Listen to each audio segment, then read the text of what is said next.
What is going on, everybody? Welcome back to the Big Blue in the Bronx channel. Alex will join us shortly, but there's a lot to talk about tonight. We obviously got the Super Bowl recap. The Kansas City Chiefs once again being victorious in this kind of decade and century, third Super Bowl championship, obviously being the San Francisco 49ers for the second time in the Super Bowl. We've got basketball to talk about, obviously, to recap the Knicks trade deadline and thoughts on the team. And then I just might rant on our old pal, Woody Johnson, right, John? John might have some stuff to add. I'm not sure. But we also got Prospect of the Week because it is officially the NFL offseason. Super Bowl's over. No more games to be played. John, first thoughts.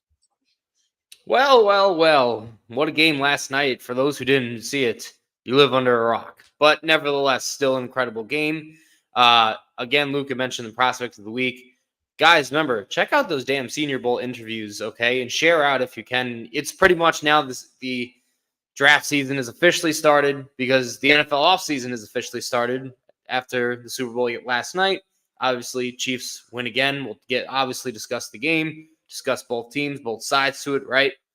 And guys, of course, Knicks made a big trade a couple days ago. We'll break it down. We'll break down how they played over the past few days. And, you know, they have another game I think it just tipped off, actually, against Houston. So we'll keep tabs on that. But also, guys, most importantly, make sure you like, comment, subscribe. Turn on those post notifications for a live stream or any video comes on. Share out, okay? Do all the good stuff, fellas, all right? It's your job, but it's also ours. So, of course, shouts to Jacob, shouts to Armin, shouts to Jose, who actually got to comment on my my little tweet thread at Woody Johnson. I had a long 11-tweet thread, but more about that later. Armin says, call him by his real name, Woody Nopecker. Well, it's funny somebody mentioned this on Twitter. It was a couple days ago, maybe even a few weeks ago. Woody Johnson, they both mean the male appendage, should I say. You get it? Male appendage, yeah. Yes, to put it in PG terms, male penis.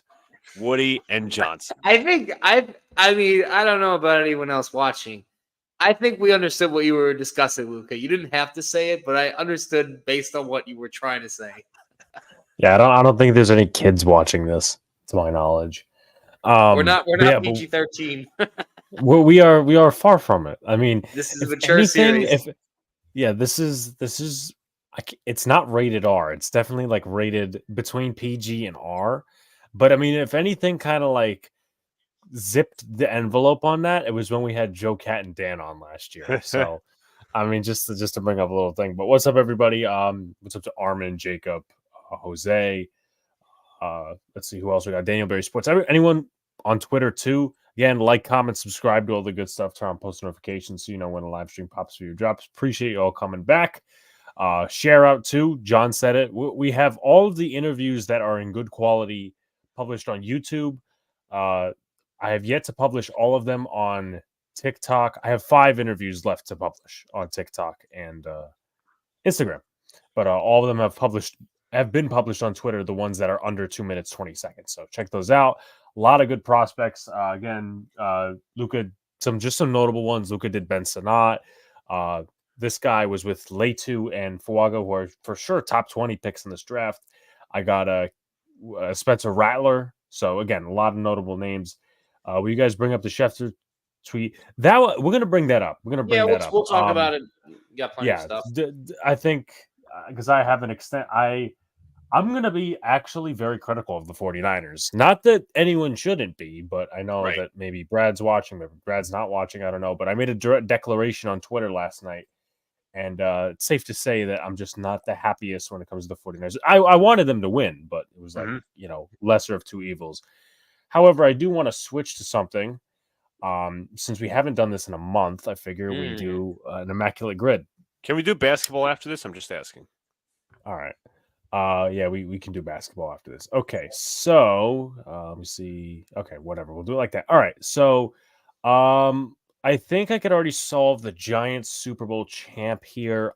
I'm pretty sure Jarrell Jernigan was a Super Bowl champ. So let's see. Jarrell Jernigan. He was 0.01%. So we're already off to a hot start. And I know I think I got one. Giants, Vikings, former legend tight end for Alex, Brett Ellison. I thought he You was know, going to I say thought you Kyle were gonna go. Rudolph. I thought he was gonna say Kyle Rudolph. That's Rhett why. Ellison, Rhett Ellison is good. So 1%. He was a decent tight end. Like he wasn't anything all-star, but he was a decent tight end. Okay, so we also got Ravens down here. Luca, you got any guesses so far? Let's see. I think I got one for Giants and Cardinals. There's a lot you could go, but I think I'm gonna go ahead and pick Billy Price. That's a fucking name. Make sure my name is correct. So if you guys got suggestions, throw them in the chat. Justin Pugh would have been a good one. I'm gonna go Ravens Cardinals. Fuck. Well, I can't because he was with the one guy I was gonna say was Michael Floyd for Ravens Cardinals, but that's now not a possibility. Ravens, although I could say Ravens Raiders, I could go Michael Crabtree. Raiders Ravens. Yes. That's not an option. How is that not? It's not an option. Raiders Ravens. They don't. Look, they don't look at the intertwine. board. Look at the board. Come on, Luca. Brian. All right, I guess we'll add to that to the clippable moments. Raiders. All right, Raiders. I got one. How about Super Bowl champ Ravens?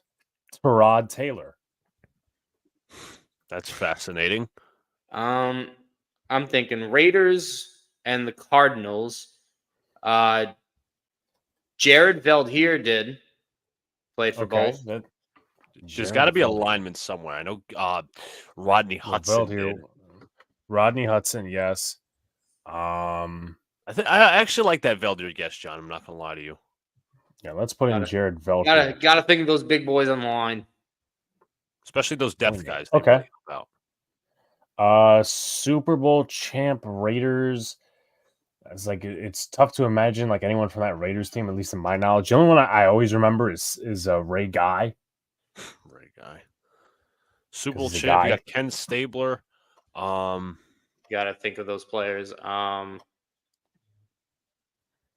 me think. Let's see, Ravens Cards.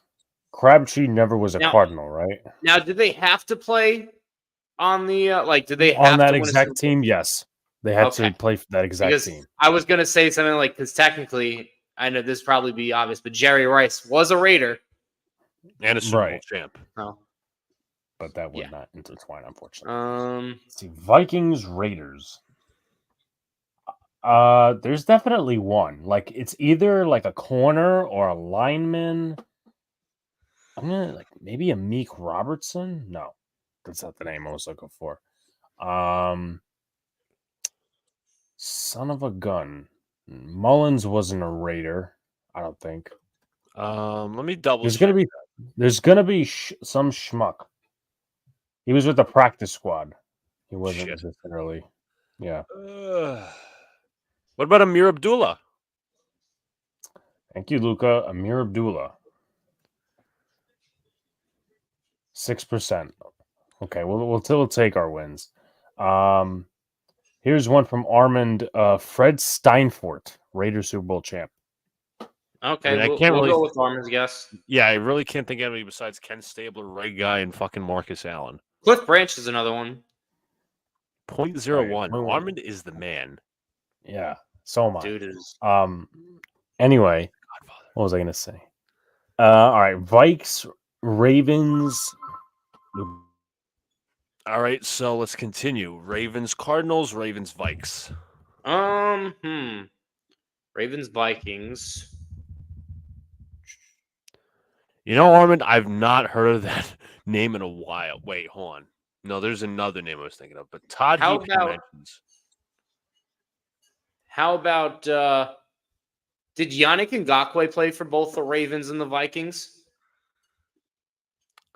Let me check that out. I think he was a Viking.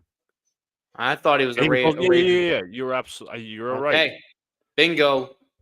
Hitting the nail on the head with that one. Once Alex returns, you want to stick with you think Gawk? Yeah, Ngakoue. Mm-hmm. All right, so it's a 9%. I mean, that's not terrible. Everything's been under 10% this far. Ravens, Cardinals. Obvious is Marquise Brown. We're not going to mention that. Same thing with Terrell Suggs. Let's see. Let's see. What's up, Almighty? Hope all is well. Trying to think. I know anything besides Armin's guess of Todd Heap, a quarterback, a running back. I'm thinking.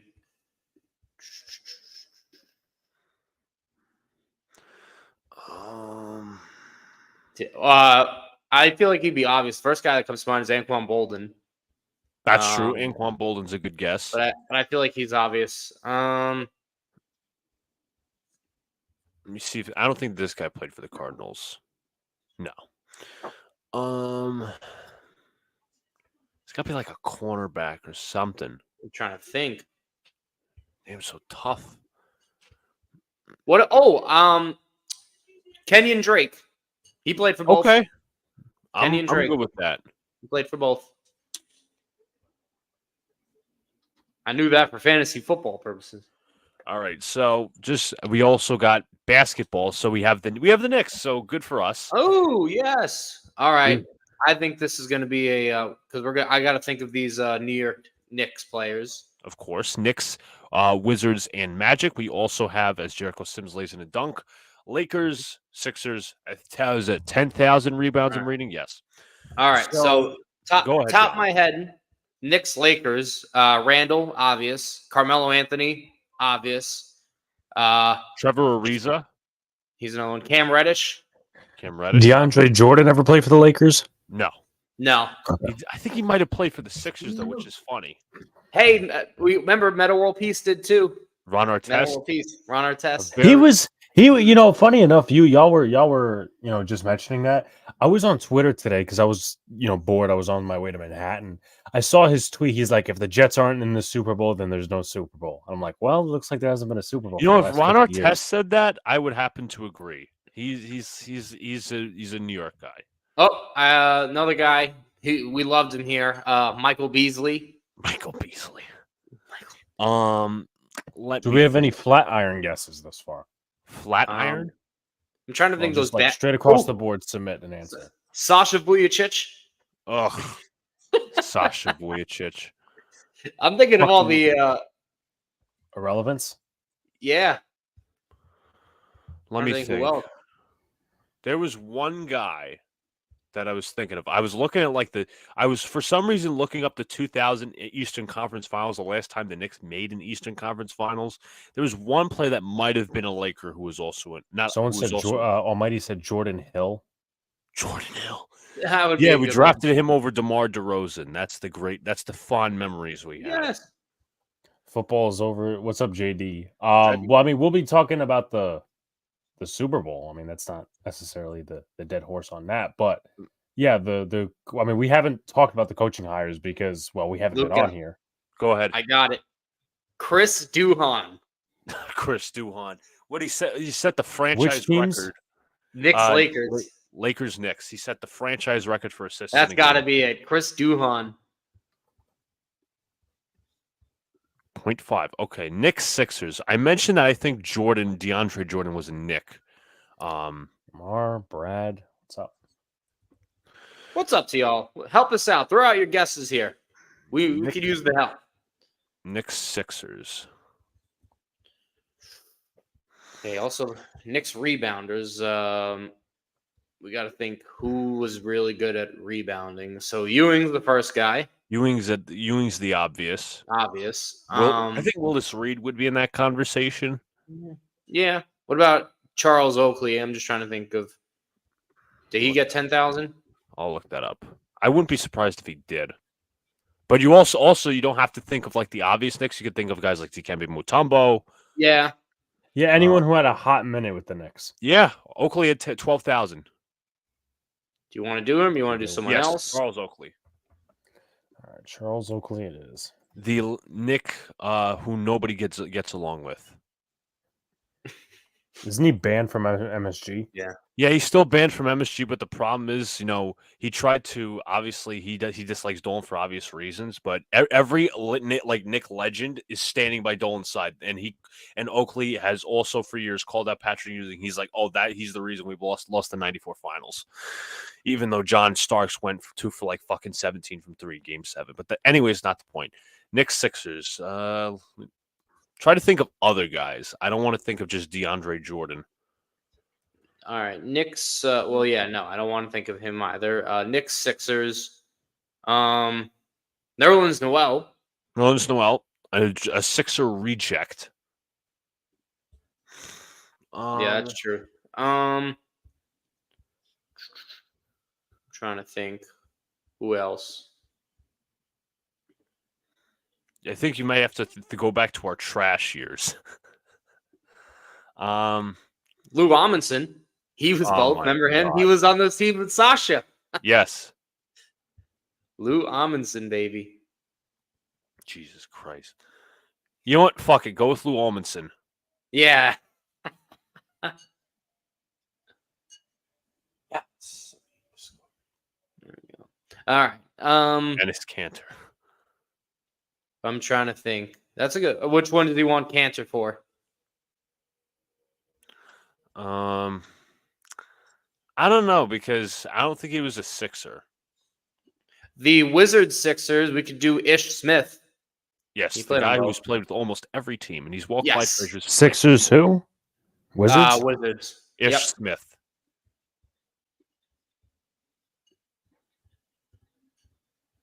The fuck, 19%?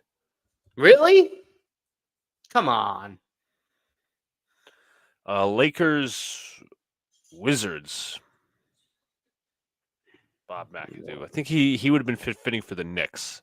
You know what? Let me check if he was a Wizard or a Laker. I doubt. I know he was. I think he was a Wizard. Unless I'm talking about Earl the Pearl. Two other guesses are Samuel Dallenbert and Spencer Haywood. Samuel Dallenbert, also a Knick reject. We could do. Didn't those he guesses. shoot like this? Yes, he shot. Like Yeah. What's up, Yankee Kyle? Remember, it's also Bullets players as well. Michael Jordan. Cantor for the rebounds. I don't think he hit 10,000. That would be a huge accomplishment for him. He wouldn't hit 10,000. Russell Westbrook's obvious. Let's just not put that in. Same thing for Trevor Ariza. I'm trying to think. Otto Porter was never a Laker. We could do. Actually, not for the Wizards, but the Lakers Magic. We could do Channing Frye. I like that guess. I like Channing Frye. Lakers He was also a Magic? Knick. Yes, he was Lakers. a former Knick as well. He's another guy. He's another guy we could have guessed. Lakers Magic. Channing Frye. What a beast.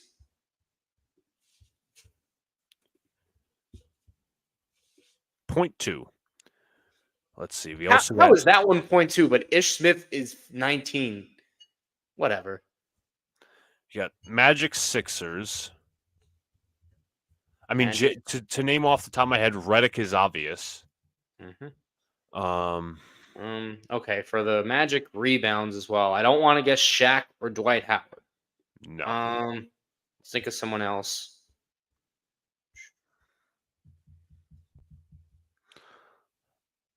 Trying to think of like a big. He's probably like a big man who was washed up.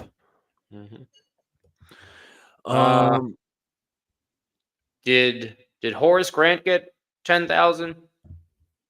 He was a Magic player and he was a Laker. So you know what? He might be the guess, or the rebounder, whoever. Yeah. Grant got 9,443. Oh, come on! I don't know who the hell else is there. I don't think Jody Meeks. I've not heard that name in a while. Kyle Kuzma's a guess. That's right, Almighty. Sixers and Magic. Michael Carter Williams. That is a name I have not heard in a while. We could do MCW. Yes. Some good guesses here. Yeah. Let's see. Michael Carter Williams for Sixers and Also, guys, say the team you're thinking of, so Yeah, we of know course. where we can guess it. That might help us a little more. John really can't figure it out. Yeah. Yeah, but I'm the one that figured out Chris Duhon and Channing Frye, so I can't figure it out, Exactly. Alex. Let's Clown. see. Did like Hudu Turkoglu get 10,000 rebounds? No, he was never a No. rebound guy. I'm trying to think. Who else was there? Damn, so hard to think. I'm Aaron really Gordon trying is to not think at it. 10,000, right? No, What about Vucevic? Wes Unseld. Hold on, let me look that up. That Wes Unseld would be a good one. That would be really surprising, in my opinion. Mhm. Yeah, it was only for the Wizards, though. That was the that's the thing. Damn. Jody Meeks, Magic, Lakers. Yeah, but no, we already did Channing Frye. But that's a good guess, though. That's a good guess. Unless Meeks played for the Wizards, and the answer to that is he played for the Wizards. Jody Meeks Okay. played for the Wizards. Yeah, let's do that one then. Jody Meeks for 10,000. No, Lakers Wizards.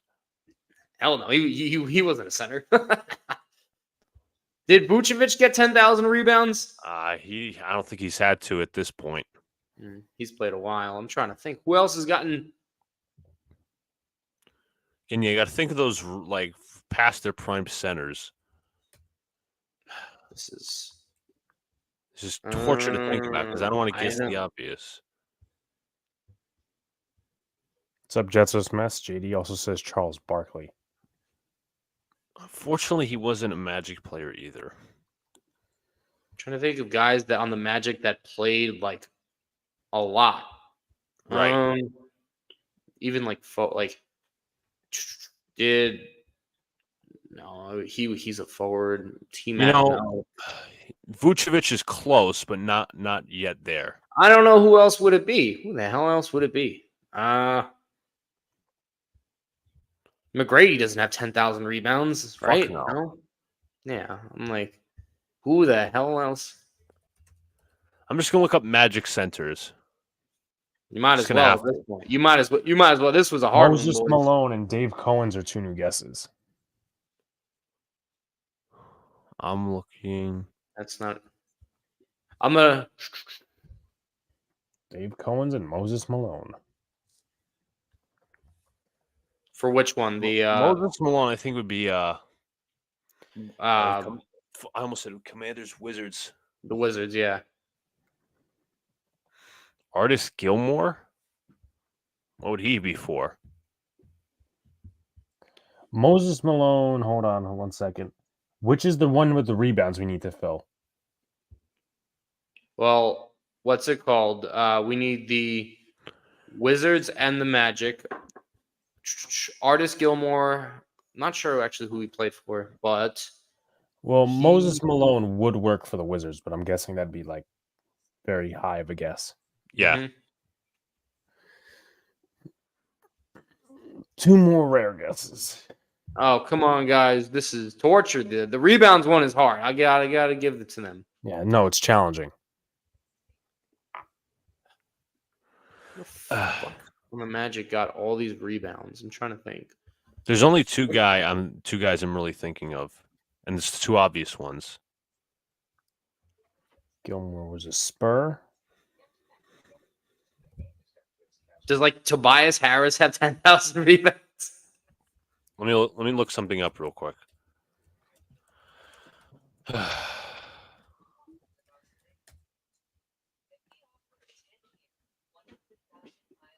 Like, this is complete bullshit. At this point, I might as well just freaking say Shaq. The obvious? Yeah. Shaq. Why not? This is... And then Alex can click the option afterward to see who the fuck was also a 10,000. Yeah. Yeah, go with Shaq or Dwight Howard at this point. So Moses Malone, which one would that be? Wizards. Wizards. Okay. That got less than Ish Smith. How? Okay. And then one more for the we'll do Shaq. Why not? We'll do the Diesel. All right, 103.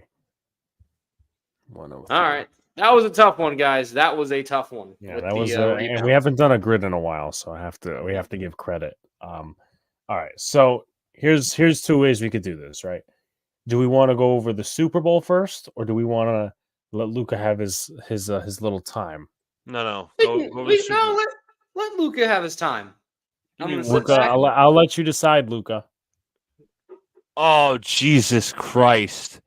John, we missed a big one, and you wouldn't even we didn't even. I forgot about this guy. Who? Fucking hell, Ben Who? Wallace. He did play for them. He started out his career with the Magic.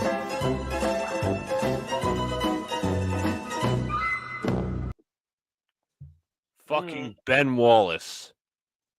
Damn it, that would have been. I Well, forgot about him too. Luca, your decision. I guess we'll let. I want to be quick with this, so I guess we'll start out with fucking me. Yes.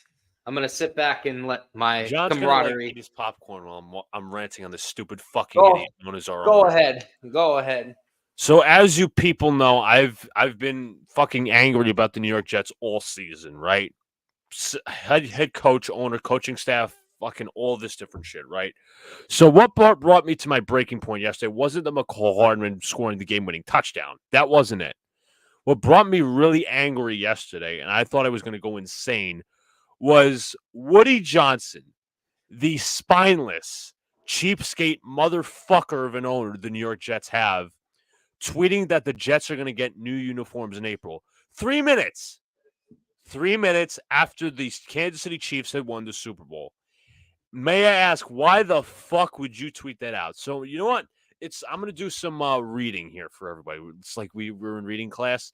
I am going to read my fucking 11 tweet thread of this replying to this asshole for being a complete piece of shit. So, when I did this, I'm going to read this out aloud. Piece of shit stadium, piece of shit turf, piece of shit team, piece of shit coaching staff, piece of shit general manager and front office, piece of shit president of football operations, and most importantly, piece of shit ownership fielded by you and your fuckface brother. I don't give a fuck, and I still don't give a fuck if this was tweeted by Woody or his staff. It's the principle of the point. This is absolutely the fucking reason this team won't win a goddamn thing under your ownership, because you put ticket sales, money, and positive headlines over fucking winning ball games in which you have not fielded a playoff team since 2010, 2011. In case you guys didn't know, earlier this week, Woody Johnson also spoke to the media, and he was talking about, next season, we needed a backup quarterback, and, Joe and Rob have seen me mad. You don't know how mad I can get. Oh, fucking really, Woody? Really? You claim you were fake mad during the season, but you brought this set of clowns back for another season. Right before the Commanders game, in which you blew a 20-point lead and won a fucking meaningless ball game. You brought the rest of the clowns back, but hey, that's okay, because you put false hope into your fan base that somehow a 40-year-old quarterback off an Achilles injury can save your entire organization. We're not talking just one level incompetence. We're talking three. We're talking a shitty general manager who some people defend. We're talking about a shitty head coach who some people defend. And we have Woody fucking Johnson, who loves to meddle. In case you didn't see the reports, he is once again crept his fucking stupid fucking nose into the organization and the football operations. We should stay the fuck out of. Again, talking three levels of incompetence. From 2012 on, this organization has done everything the wrong way, from fucking drafting to hiring shitty general managers and coaches who you still fucking employ. You've opted to not fire a head coach or GM because you're too much of a penny pitching motherfucker to bring in someone like a Vrabel or Harbaugh. By the way, how can anyone seriously own season tickets when you've opted to increase them in price for the past three consecutive seasons despite no winning records? John, what were the three consecutive records the Jets have had in the last 3 years? 7-10. 7-10 for two. And excuse me, 7-10 for the 2. first one. 4-13. You're correct. Excuse me, I misspoke. And then I started talking about, should I even go to a game next year? Because I fucking had it with this team. Other sports organizations across the world look at the Jets as a way not to do things. Complete poverty. This team has beaten an entire fan base down with 55. 55, not 40, not 30, not 20, not 10. 55 years without a Super Bowl appearance. Not a Super Bowl victory, a Super Bowl appearance. I mean, it's a Super Bowl victory and appearance because they've only had one in their fucking shitty-ass career.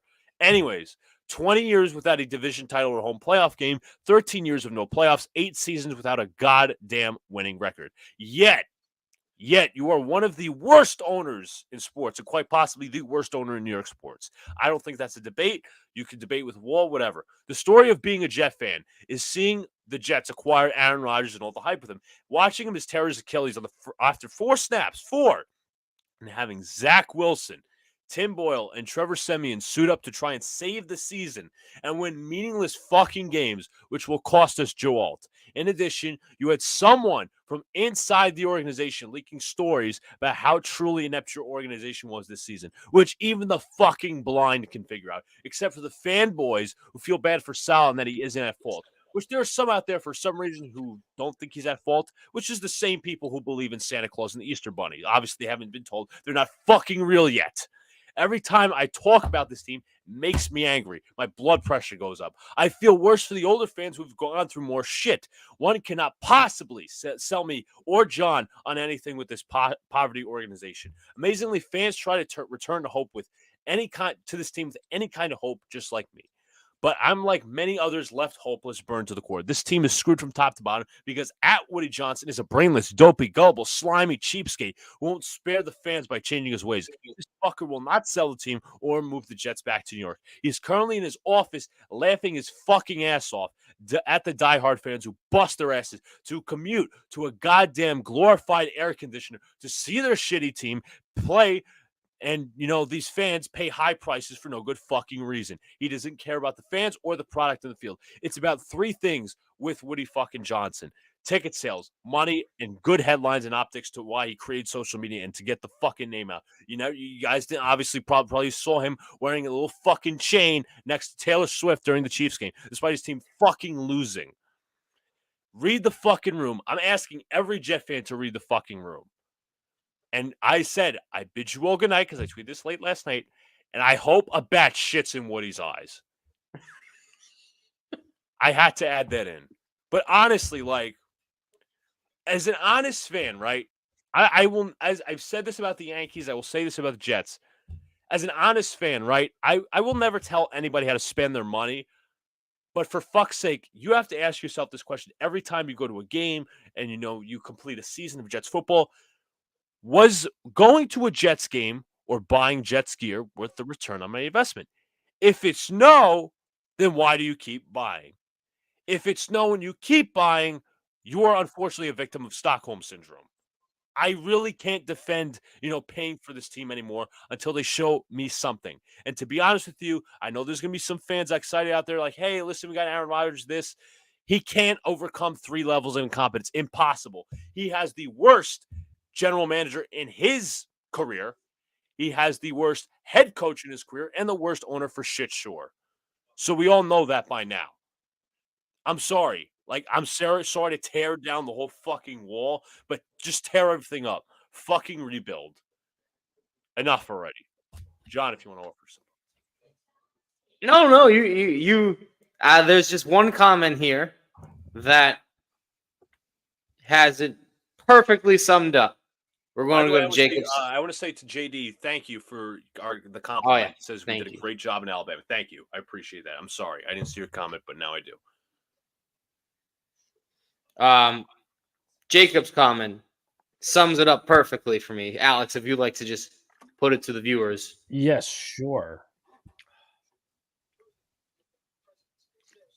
And that's all I'll say.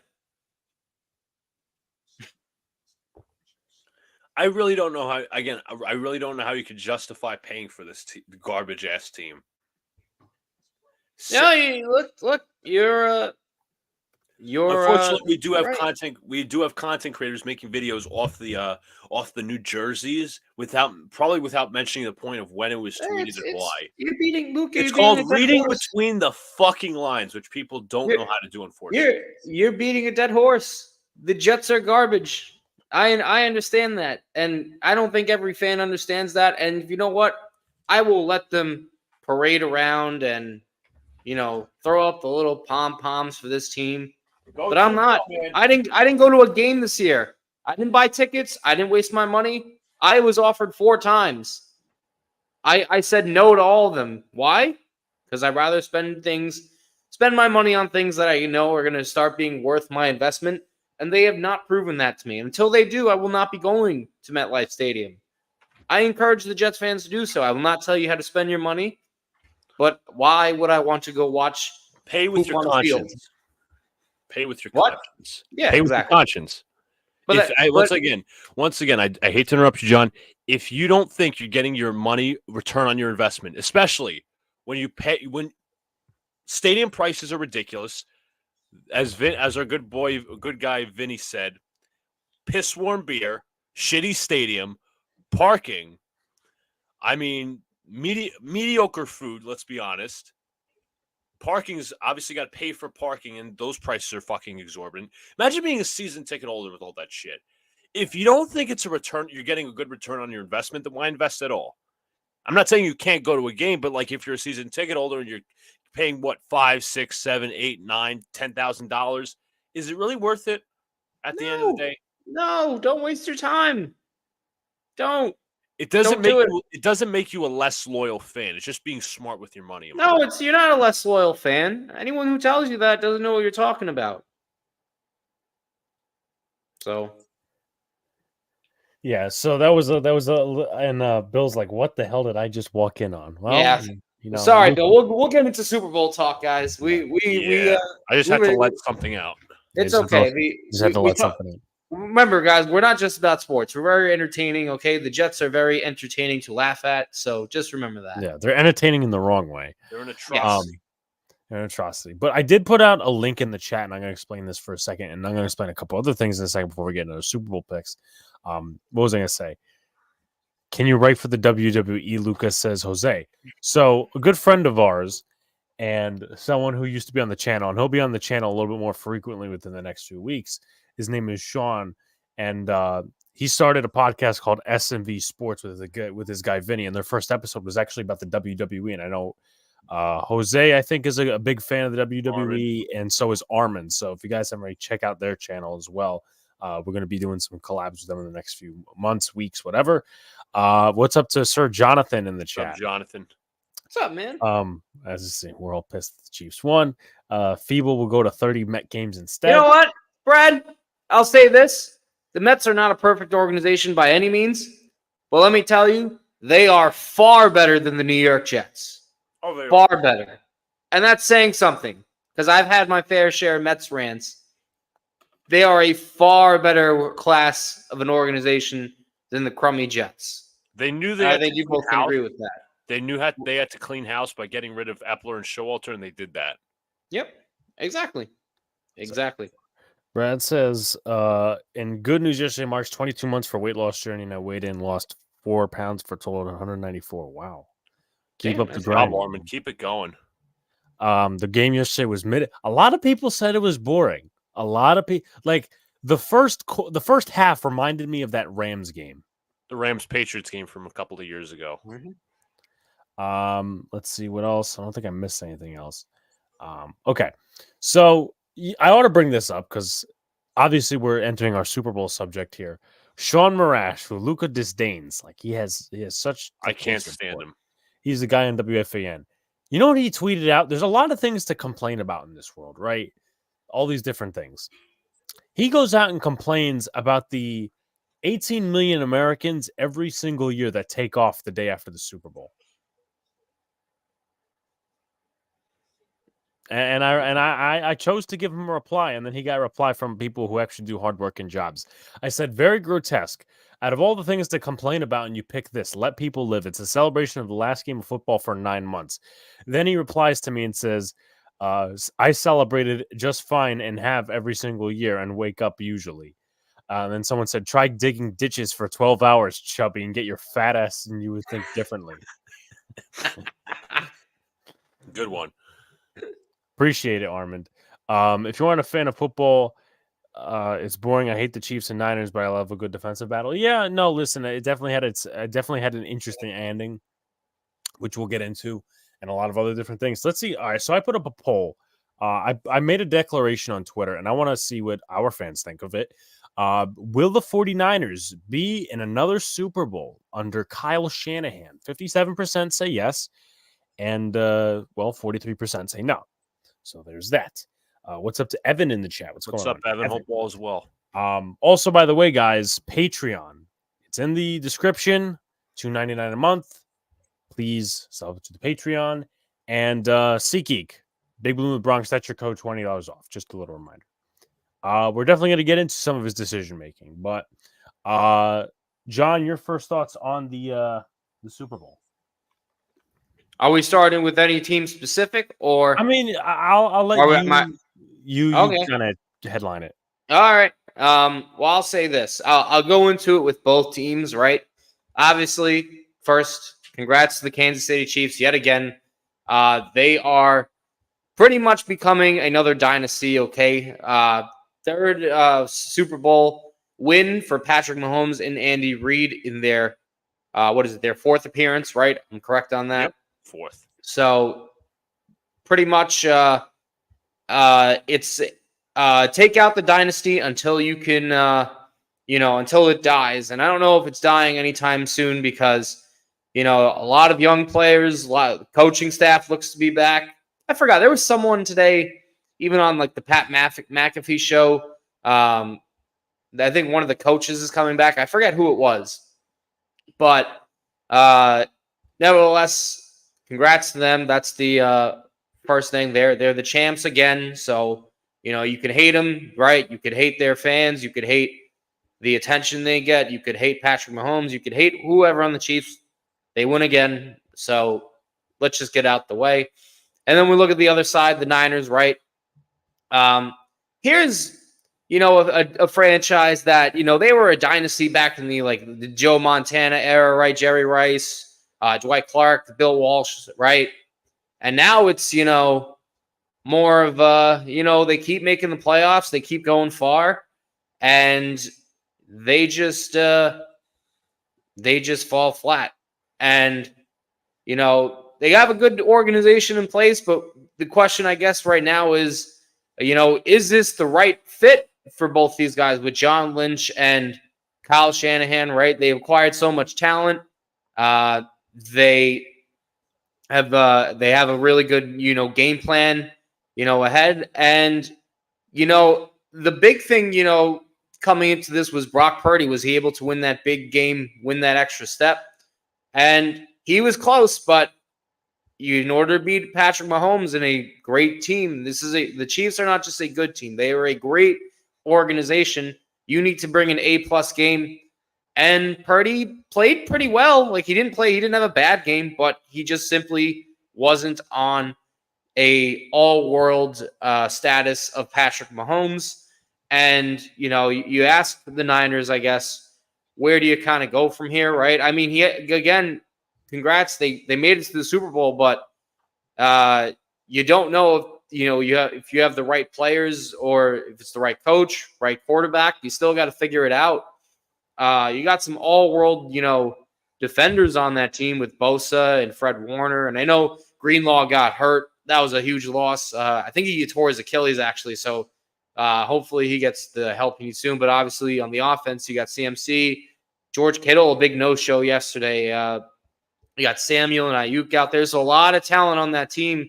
Maybe even the best left tackle in Trent Williams. But it still wasn't enough to get over the hump. And how much of a leash do they get? That's the major question. But we'll dive into more of that. I just want to give my opening thoughts, and I'll go to whoever wants to. Yeah, Luca, you'll go next, and that we'll dive into the Chiefs first, then we'll dive into the 49ers, and then any closing thoughts we have. But Luca, I was gonna offer my first thoughts, and that is obviously the script was right. The Chiefs are gonna win. Here we fucking go again. I was saving that just for him. I didn't want to say anything about the script. I wanted Luca to take it away. I just thought I mentioned that. But anyways, in reality, congratulations to the Chiefs once again. Dynasty incoming, 3 Super Bowls. Obviously, in this past century, we're still in this century, and even in this decade. But I don't know. I feel I just like Alex put the question up in the chat. I don't feel like the Niners are going to go back to the Super Bowl. I think this was their chance to win it all. in my opinion. I think there was very much their chance. They blew leads in both games, obviously with the Chiefs, and it's unfortunate. Now you could say it's bad luck. You could say this and that. I don't think Purdy was that impressive. I thought he was okay, but is he good enough to win a Super Bowl is going to be the question. I don't think he's elite by any standards. I think he's solid, but I don't know, man. I am not thoroughly convinced by this Niners performance. They played well in the first half. Chiefs came back in the second half. But yeah, that's pretty much the story. Yeah, based on what you guys' responses are, I definitely have a lot more to say about the Niners and the Chiefs because the Chiefs won last year. They're the dynasty. What more do we not know about the Chiefs? So one thing I want to dive into is this. We'll touch on Mahomes in a little bit because by the way, I just want to say real quick. I don't know if John mentioned it, but this guy had an underrated game. Juwan Jennings. He did.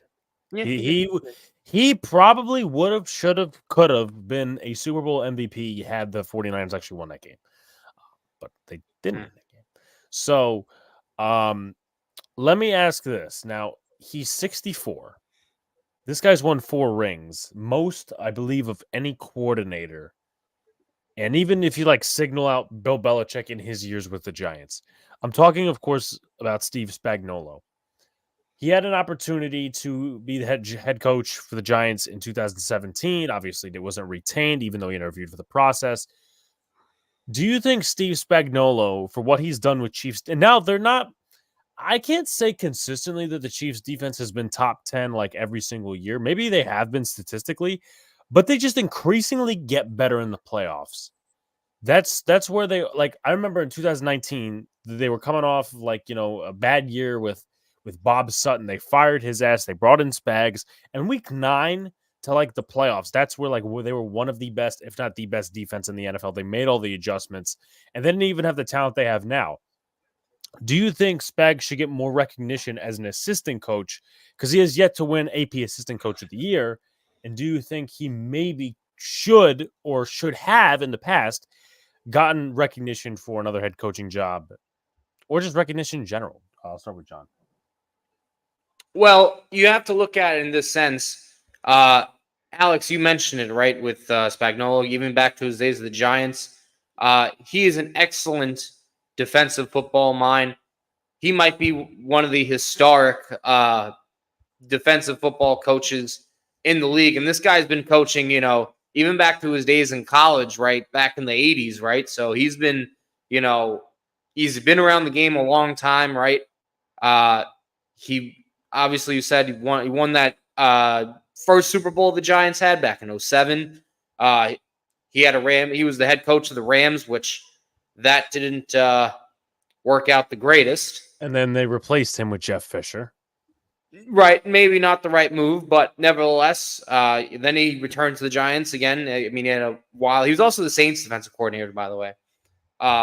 Giants defensive coordinator again, and he's been the Chiefs defensive coordinator since 2019. And it's hard to determine, but I'll say this: you look at the Chiefs roster, right, and you don't really see too many superstars on that defense. I mean, obviously Chris Jones, but he's been probably the exception because I forgot if he got there before Spags. If I'm not, he was definitely there before Spags. I think he was. Yeah, he's a dominant pass rusher on the interior, one of the best past couple of years now. I'm not even going to debate that. Don't know if he's going to retire, but that's something we can talk about in a little. But he developed so many good players on the team. You want to look at a guy like George Karlaftis, or you want to look at a guy like Trent McDuffie. He's really helped him grow. Sneed.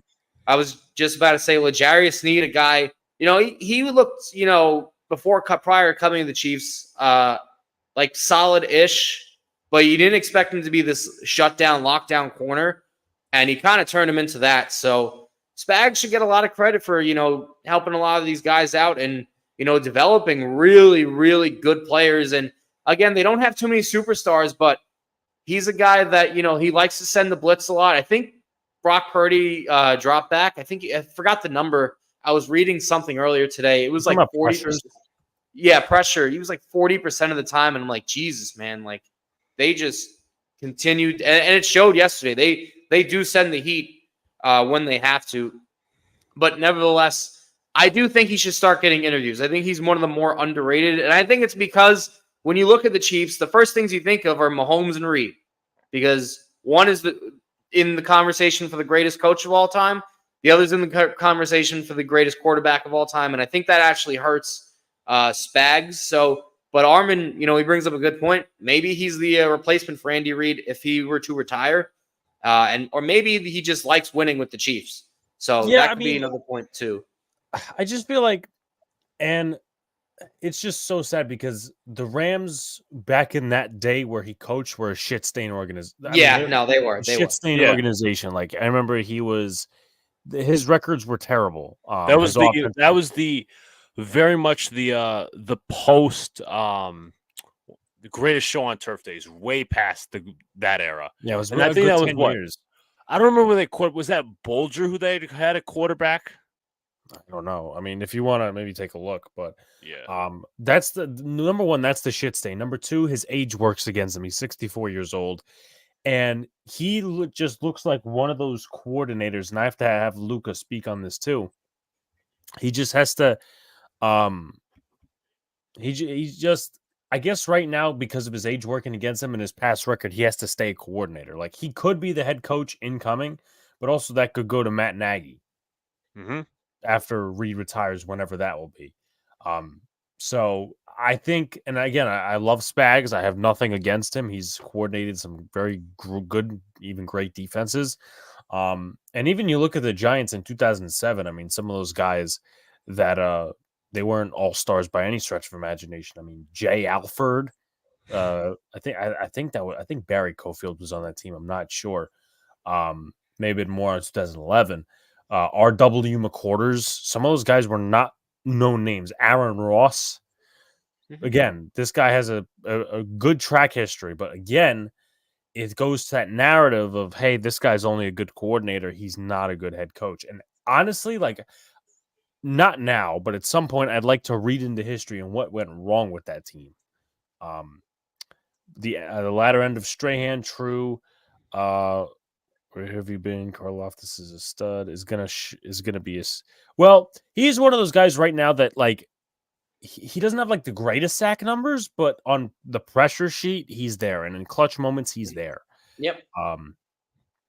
Spags takes good players and makes them great, and takes great players and makes them elite. That's true. Yeah, no, Again, it's very much to John's point. It's like he takes these like solid players and he makes them into all-stars. And again, like I don't know what's going to happen when he leaves. I mean, that's probably not even a conversation, but when it's going to be interesting to see. And again, that Chiefs defense before he came in was so terrible. It was awful. They were the reason that they lost in 2018. Mm-hmm. One of the worst. Right. Let's see. Let's take a look at this. I think it might have been the worst. You might not be. I'm pretty sure you're right. That year. I mean, I'm looking at different guys here on this. Yeah. Joshua Williams, he got some key playing time. Mm-hmm. Leo Chenal. I mean, these were like guys I liked in the draft, but Spags just made them better. Luca, your thoughts on the whole Spagnuolo conversation? No, I was going to say good talent evaluation as well, but the Chiefs good drafting overall. But I do think Spags deserves some credit. What is he? Four-time or five-time Super Bowl champion? I think it's 4. Yeah, we're because at 4. He had 2. No, sorry, he had 1 with the Giants, and then he has 3 with the Chiefs.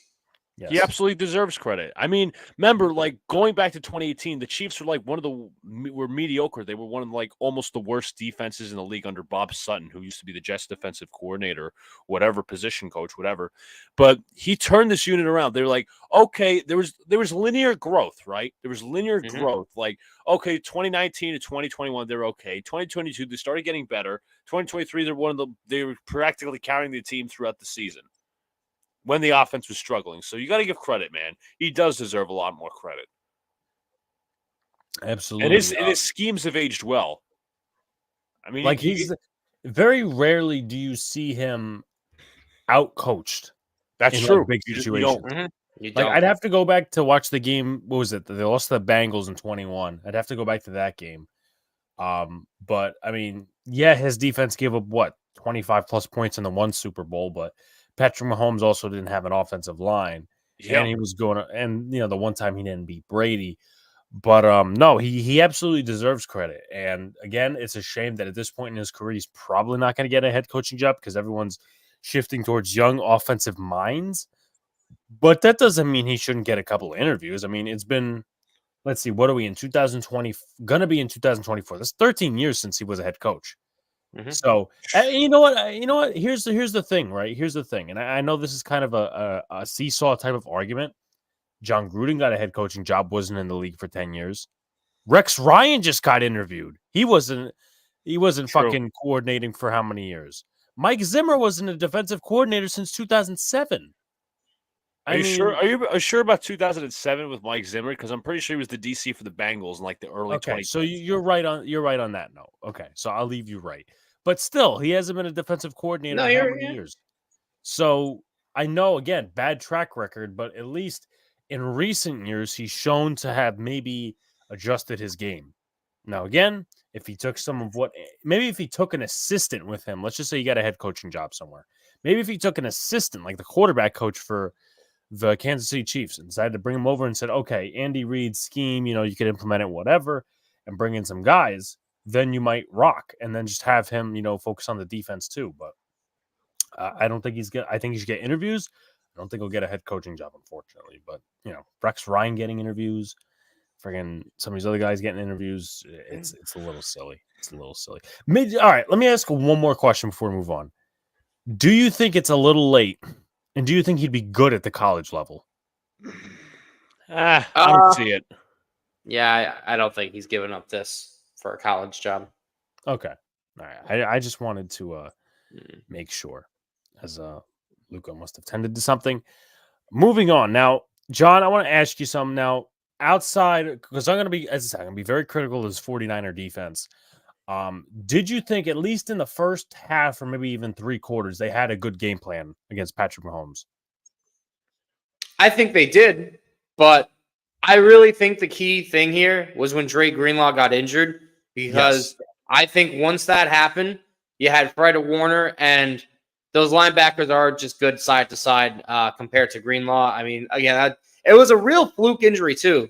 He's literally, I think he was walking off toward the sideline, or he got up and started walking, and I don't know if he hopped. I don't know what happened exactly. It was like he was jumping, and then he fell, and then fluke injury. Oh, almost like when Edwin Diaz kind of celebrated back at the World Baseball Classic. But I saw a tweet like that last night. Believe it or not, it kind of reminded me of that just a little. But nevertheless, I think Mahomes did a really good job of identifying the weak part of that Niners defense once that happened. And you see, I don't want to say the Niners had were so bad defensively, because they did hold him in check for like as long as they could. I mean, this is one of the greatest quarterbacks in history. And, I'll even speak to this with Mahomes. I know we're going to still get into the Niners defense, right? But this is something I did want to touch upon. Do you guys remember the tweet? And I think it resurfaced that Troy Aikman said. Like it was like a comparison between him and Patrick Mahomes. And this was, I forget which year it was. I think it was, I forgot what year Aikman tweeted it out. But he basically said, talk to me when he has 33% of my Super Bowl titles, because players were saying that, Mahomes is throwing like 36% of his touchdown passes. You know what's funny now? Patrick Mahomes, in less amount of time, has those same touchdown percentage numbers, and he's got the same amount of rings as Aikman. So I don't think people realize how good he is. Now, I also think Troy Aikman might be one of the most overrated quarterbacks in history.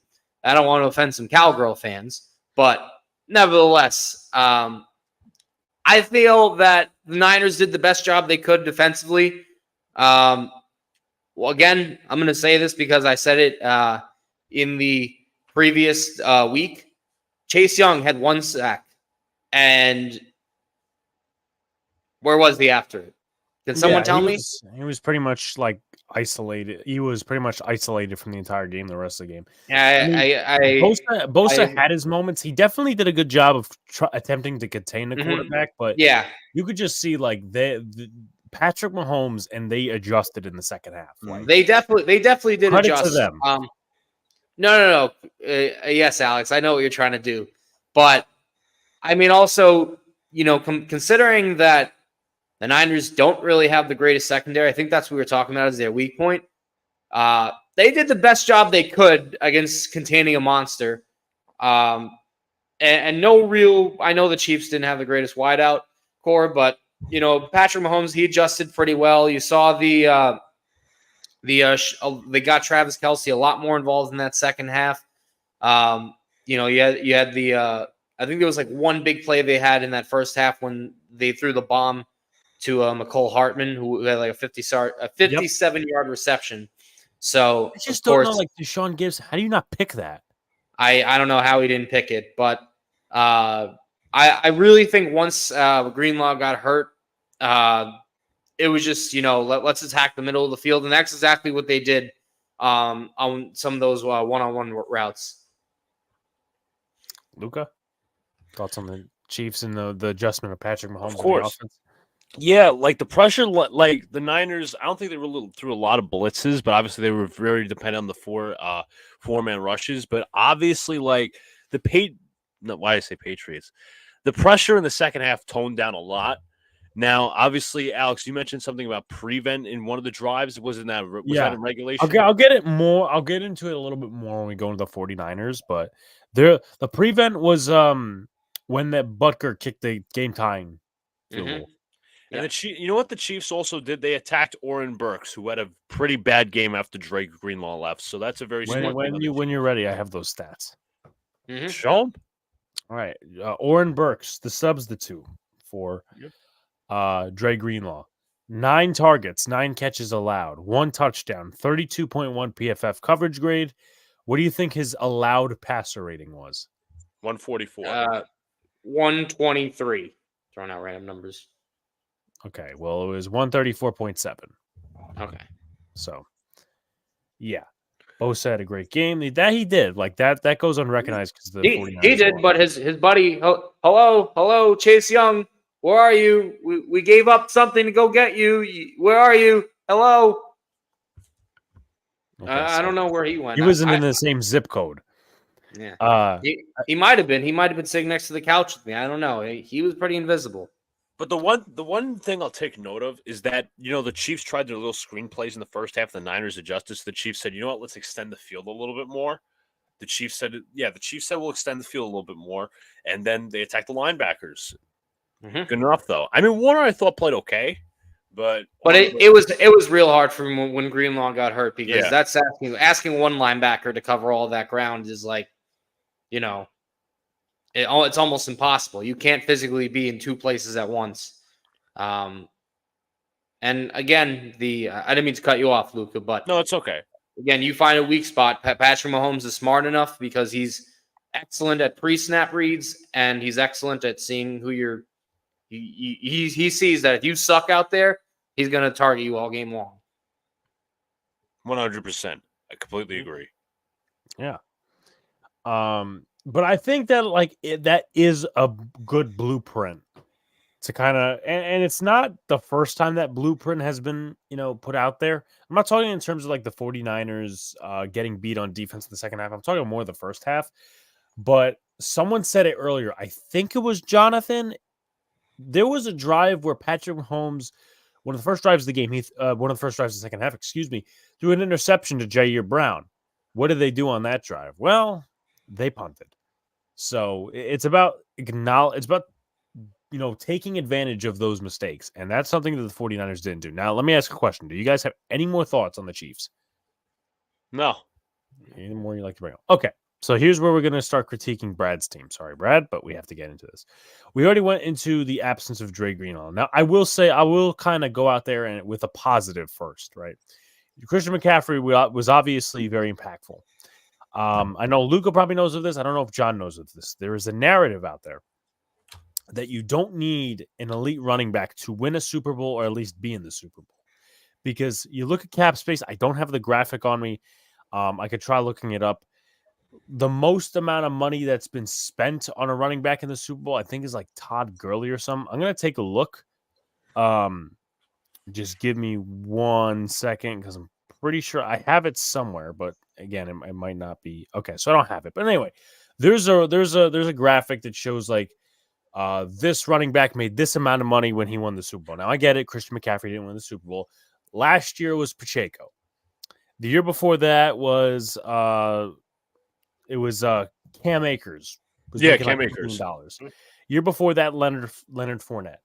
The year before that, it was Damian Williams. Oh, so and then the year before that was whoever basically Sony Michel. Sony Michel, right? So, do you think Christian McCaffrey's performance in this Super Bowl, John, and I'll go to Luca afterward, do you think that kind of mutes that narrative? Okay, so typically, here's what I'll say. Typically, you don't want to be spending top dollar on running backs because in most cases, right, they have a short lifespan, they get hurt a lot, and that's just because, when obviously you're running back, you're going to take a lot of hits, you're going to take a lot of contact, right? That's just the nature of the game and how it is at that position.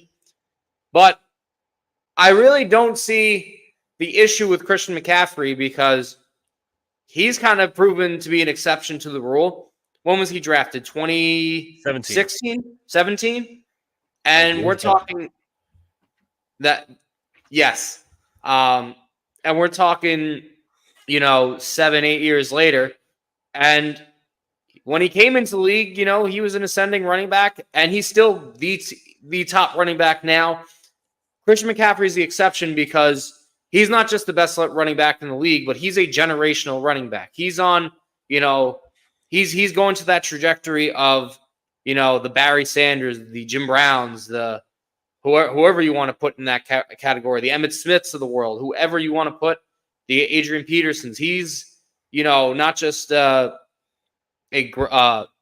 good running back. He's going to be on those Mount Rushmore when you think of great running backs. And that's just because he's an excellent pass catcher. He's an excellent runner. He can do it all. He's a jack of all trades, even back to his days in Stanford. But I'll say this, right? The reason they're able to get away with paying him top dollar is because you're not paying the quarterback nothing. And you're not going to be paying him until I believe his contract is up in 2 seasons, right? Yeah, 2 seasons. So he was drafted 22, he was drafted 22, 23, 24, 25. So 2026 will be a free agent. He'll be a free agent then. So you can get away with still paying him as long as he shows his production. Sorry to cut you off, John, but it's not just that. It's the fact that, let's be completely honest with ourselves, Brock Purdy is not – he's a good quarterback. He's not elite. He's not elite.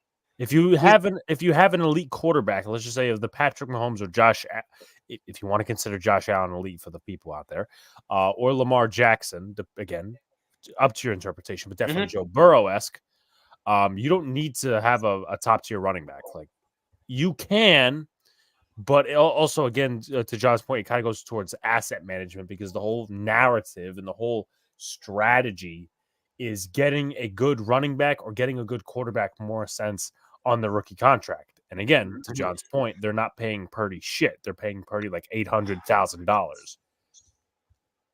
Maybe. I mean, he's a fucking undrafted free agent, so they kind of no. Actually, he was Mr. Irrelevant. So, but Luca, your thoughts? Yeah, definitely. Like, I think, again, I agree with John. McCaffrey is an exception to the rule. It doesn't deter his value as a player. Obviously, we mentioned all the running backs, the smaller running backs. Obviously, like you had running backs in the past, like James White and Pacheco last year. You had Damian Williams. We could go through the list, but McCaffrey, as I say, is an exception to the rule. Does it mean like it provides a bigger chance for future bigger running backs? Like, let's just say, I don't know, Saquon Barkley goes to the Super Bowl with another team. I'm sure Alex would be really happy about that. But in all serious honesty, like it provides an exception, but it doesn't mean like he's obviously. I mean, he's a focal point of their offense, obviously, but it's good for the Niners that they have Brock Purdy on a minimum deal right now. All right, so I'll say this as well, right? And I want to. Sunil's talking about Shanahan, all these different things, and he's a Cowboys fan, but I do want to actually include the Cowboys in one part of this conversation, but that's not part yet. What you can say about the 49ers and the positives that I will say is because they're on a different planet, right? You look at the argument a lot aligned with my team or maybe even your team, guys, is the whole quarterback argument. You need an elite quarterback to win in this league. You need a top tier quarterback, all these different things. But they are the outlier to that. There is no quarterback in the league, no team in the league, except for the 49ers that have like, they don't have game managers. Purdy is a very good quarterback, right? He's a good quarterback. He's not a great quarterback by any stretch of imagination, but they can afford to have that type of quarterback because of the Shanahan system and because of all those different things and having a perfect team basically around them. Now, it does come with limitations, but those limitations are up for interpretation, which we'll get into. But the thing with that is, again, the 49ers are an outlier. And when everyone tells me, oh, yeah, the 49ers, right, they have a perfect team and all these other different things. And they also got a really good system. So, yeah, that's outlier again. Alex, let me pause you on this. And I'm not saying it's you, but I've heard a lot of the mainstream media. No, I'm serious. I wasn't saying it's you. I think the hate on Brock Purdy is absolutely ridiculous.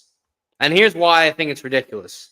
Because he's not an elite quarterback. Why, in your opinion, is he not an elite quarterback? Can I ask? Yeah, I think he's a good quarterback. He's just not elite. Like, well, what makes him not elite? Is it because he hasn't won the big game? I know this is like a weird argument to make, John, but you put him on any other team with at least a solid receiving core and not great like he has, he's not as good. That's my personal assessment. That's a fair argument, but I hate this narrative because he didn't win the big game that he's not elite. You know why I hate that narrative? Because you know what?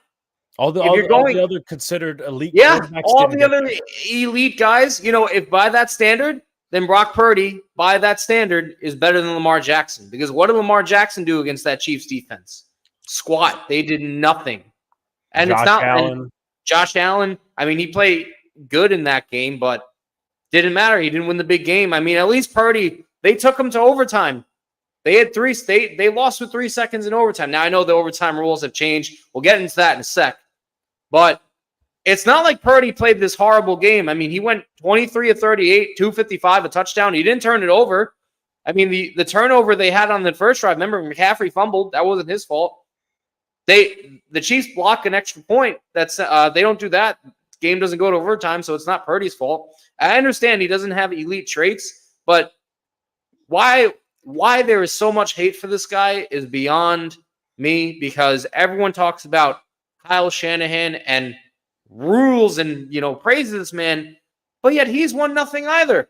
So I don't understand. I really don't understand the hate for Brock Purdy. I'm not saying he's better, he's top 2, 3, right? I understand there are a few guys that are way more talented, but all he does is win games. That's all he does. I know he lost last night, but it's not like they got blown out. And it's not like he's the one that cost them the game.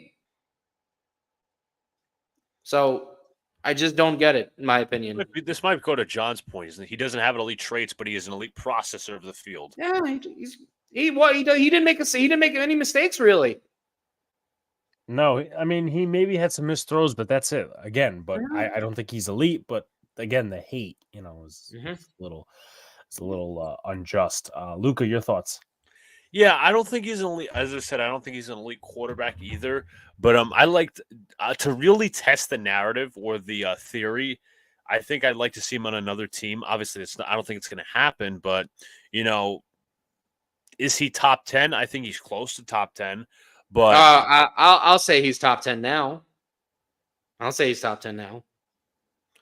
He's got to be. I mean, first 2 seasons, he got a championship game. He got a Super Bowl appearance. That's a lot more than a lot of other guys have done already. And also, my theory of him being on another team. Hey, that's more than Justin Herbert. That is. I think Herbert's more talented, but he's not better. He can't be. I mean, maybe that'll change with Harbaugh, but he can't. Herbert hasn't done anything. I'm sorry. If you want to measure levels of greatness, I mean, obviously we know it's Patrick Mahomes, and then everyone, 2-3 miles behind. You know what? I'll say this, John. I know why the media hates said quarterback in Brock Purdy. He does not have the it factor, in my opinion. But I mean, maybe not now. But He's also pointing out that if he doesn't have the it factor, then any of those quarterbacks don't because they don't. They didn't get there. The praise for Lamar Jackson and Josh Allen, I can understand Burrow to an extent because he went head to head against Mahomes and he beat him. They got to a Super Bowl at least. I mean, did Lamar Jackson not poop himself again? It makes no sense to me. I feel like we're going to get a good agreeance with John in the chat. I think I'm good. Yeah, why are we hating not in him? terms of Lamar Jackson, yeah, but Purdy handled himself well, in my opinion. Exactly. Not his fault. San Francisco Oh, lost. no, I don't think it's his fault. Purdy is top 10. No. Birdie is good. He's still young next year. We'll see if Birdie gets better. Yeah, He's top 10. 30 year Kyle proved me right yesterday. Because he's calling him Kylie. So Kylie Shanahan. Okay. Good points, John. He does have an elite trait. Purdy is an elite. Yeah, I already mentioned that one. Field. Niners got a stacked team compared to the Chargers. Pro Bowl Debo. To be fair, the Chargers have Eckler. Well, have Eckler. They have Keenan Allen. They have Mike Williams. They have. You're telling me that's not chopped liver? I mean, I know Brandon Staley was god awful. I will not dispute that. So if you want to make that argument, fine. I feel like, but it's not like Herbert's. I feel like people have done more with less. And again, sorry to interrupt, John, but I feel like Herbert is overrated. Like he's talented. I will take Justin Herbert on my team, but I feel like he's overrated because all these different people talk about who can't get it done and all these other different. Another guy you want to throw in there, Tua. Yes. Tua is the same way. They faced the Chiefs this year. I mean, in the playoffs. You telling me Tua looked better than Brock Purdy? You telling me he looked better than Brock? They basically you talk about it this way, John. They kind of have similar schemes and similar playmakers. I would argue some offensive philosophies. My opinion, this is going to be a hot take for some of y'all.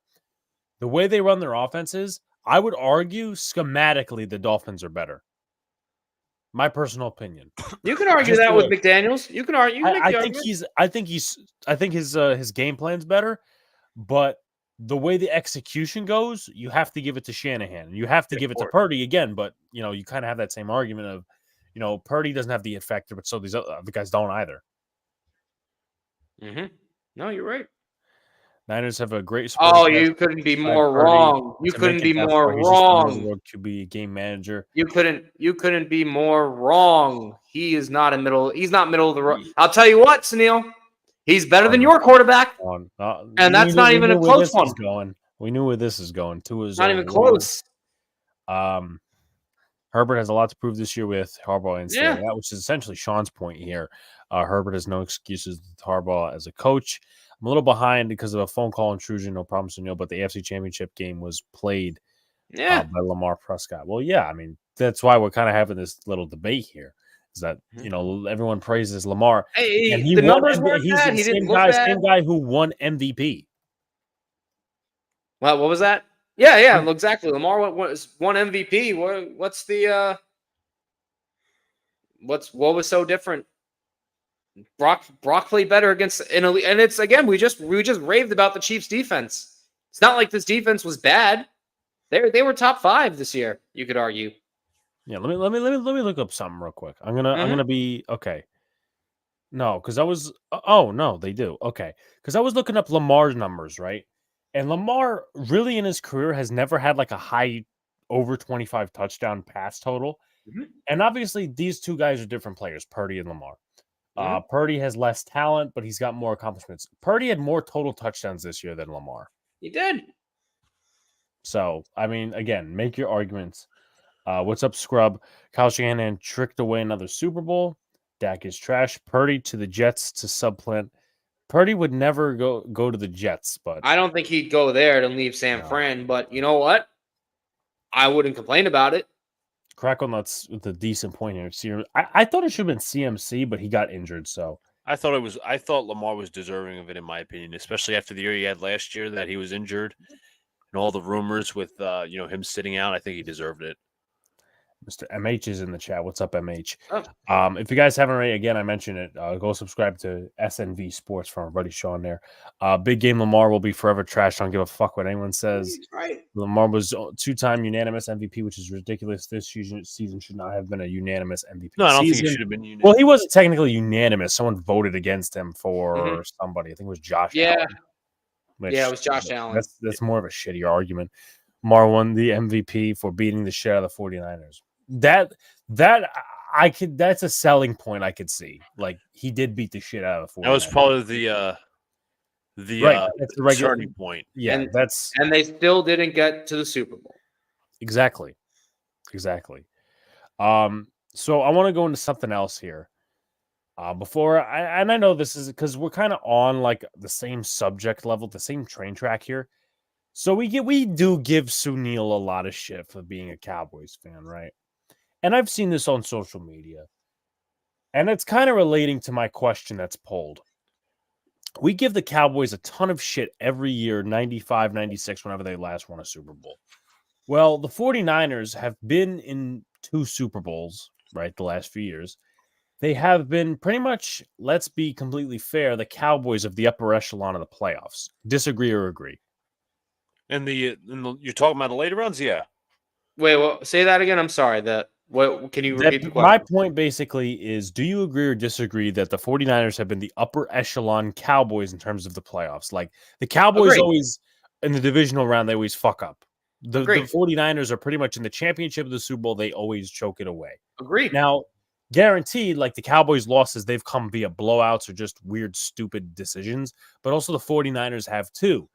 And this is where it may not hit, but a lot of people will try to pull it out as a part of the hair of an argument. The Trey Lance stuff, again, not really related, but we said this on our show last week, and I know John had to exit early, but he's probably on the same standpoint as all of us when us and Brian were talking. Is the question was, will this be the last Super Bowl that Kyle Shanahan will be in with the 49ers? I think it's a yes. It has to be coaching, in my personal opinion. These little decisions that they make are big factors into the game and to why they're not winning. I think you do have, like, people have a potential argument. Maybe Purdy's not the answer at quarterback. Okay, fine. You make your argument about that. But does Purdy play prevent defense on the drive that leads to the game-tying field goal, which is essentially overtime? Does Purdy make that decision to run it the second time before kicking? Was that an overtime, Luca, or was that the drive where they kicked the field goal? And then you're talking about the 4th and 4 near the goal line? No, I'm talking. No, I'm talking when it was first down. They ran it. Okay, second down, they ran it again. And you said to the TV, they're running it again, and then third down. That's what I'm talking about. That was the lone possession in overtime.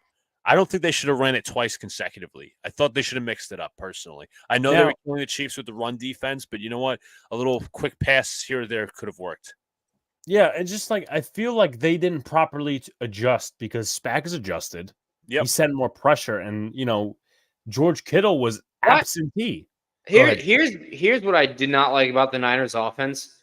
They were pounding the rock real good and real early on. Why did they go away from it at times? Yep. That made no sense to me. Because you brought it up, Christian McCaffrey. We just said it. Generational running back. Mm-hmm. And you don't continue to give him the football. He was probably the only skill position player other than Juwan Jennings that I thought for the Niners made a real significant impact. I mean, you're right. You are absolutely right. I don't know when he's in there. The so-called debate that Brian wanted to say, and the George Kittle is better than Travis Kelce. I think we can just look how foolish Brian was there. But I won't attack him too much while he's not on. Yeah. But we can put that in the clip later.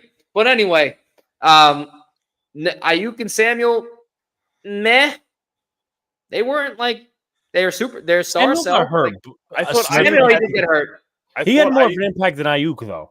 I don't know. I thought Ayuk lost me a little bit of money. How many receptions did Ayuk have? Someone looked that up for me. I have it here. 'Cause I thought he had like a big catch or two, in my opinion, but that was earlier in the game. That was the problem. 49 receiving yards on 3 catches. Yeah, it was earlier in the game. 49 Yeah. yards. Appreciate it, y'all. MLB and NFL videos will be up for the next few days. Ravens were 6-1. Lamar has 1 touchdown. His defense was dominant. True. Well, that's how his defensive coordinator got a head coaching job. Lamar's a great talent, but CMC or Hill should be the MVP. Lamar won MVP when he beat the Niners. Yep. Haven't won since 94. Ravens coaching staff sold the championship game versus the Chiefs. Harbaugh is now 1-4 in the conference championship game. Next year, if they do the same shit, we're putting that on blast. Just saying.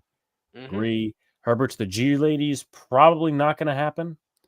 Yeah, I don't think why would they downgrade from that to like JJ McCarthy? 49ers are another disappointing franchise. They're slightly better than the Cowboys, but it doesn't mean much. I think Shanahan put the ball too much in Purdy's hand. True. Yeah. I guess he was talking about some of the points you were bringing up. I think Purdy looked nervous in the second half. That's why the experience is good. If Purdy is there again, he should be ready for the moment. Yeah, he definitely had his butterflies, but the rest of the team should have picked it up at least. And the Niners had success running on the outside and went away from that. It's true. Did they run like mostly inside runs during the second half? When you ran outside the tackles, I don't know. That's just me. So Brad's coming, combating a little bit. He's saying this. So it was Shanahan's fault that CMC fumbled. McLeod screwed the punt up, and his fault the O-line collapsed in third or fourth. No, that's not his fault. What is his fault? Hold up. There's one major point. Okay, well, there's one major point that is a little embarrassing, a little indicting on the coach. The fact that the Niners players didn't even understand or know the overtime rules, that is all on Coach Shanahan, because you look at the Chiefs reports, right? They were preparing for this shit in training camp. That's how far back they were doing it. And you could make bones. Can I ask, when was this rule invoked? So, basically, they didn't know the new overtime rules. You know how there's going to be two. I know that. I just want to know when the rule became a thing. They voted on it. It wasn't this year. I think it was last year. Whenever I think, the bargaining agreement came. It was either because it wasn't. I'll look it up. Because I remember the big controversy. It wasn't the Chiefs-Patriots game. It was the Chiefs-Bills game where everybody started beating the shit out of each other. 2022 off season. Okay. Yeah, so 2 calendar years ago, yeah.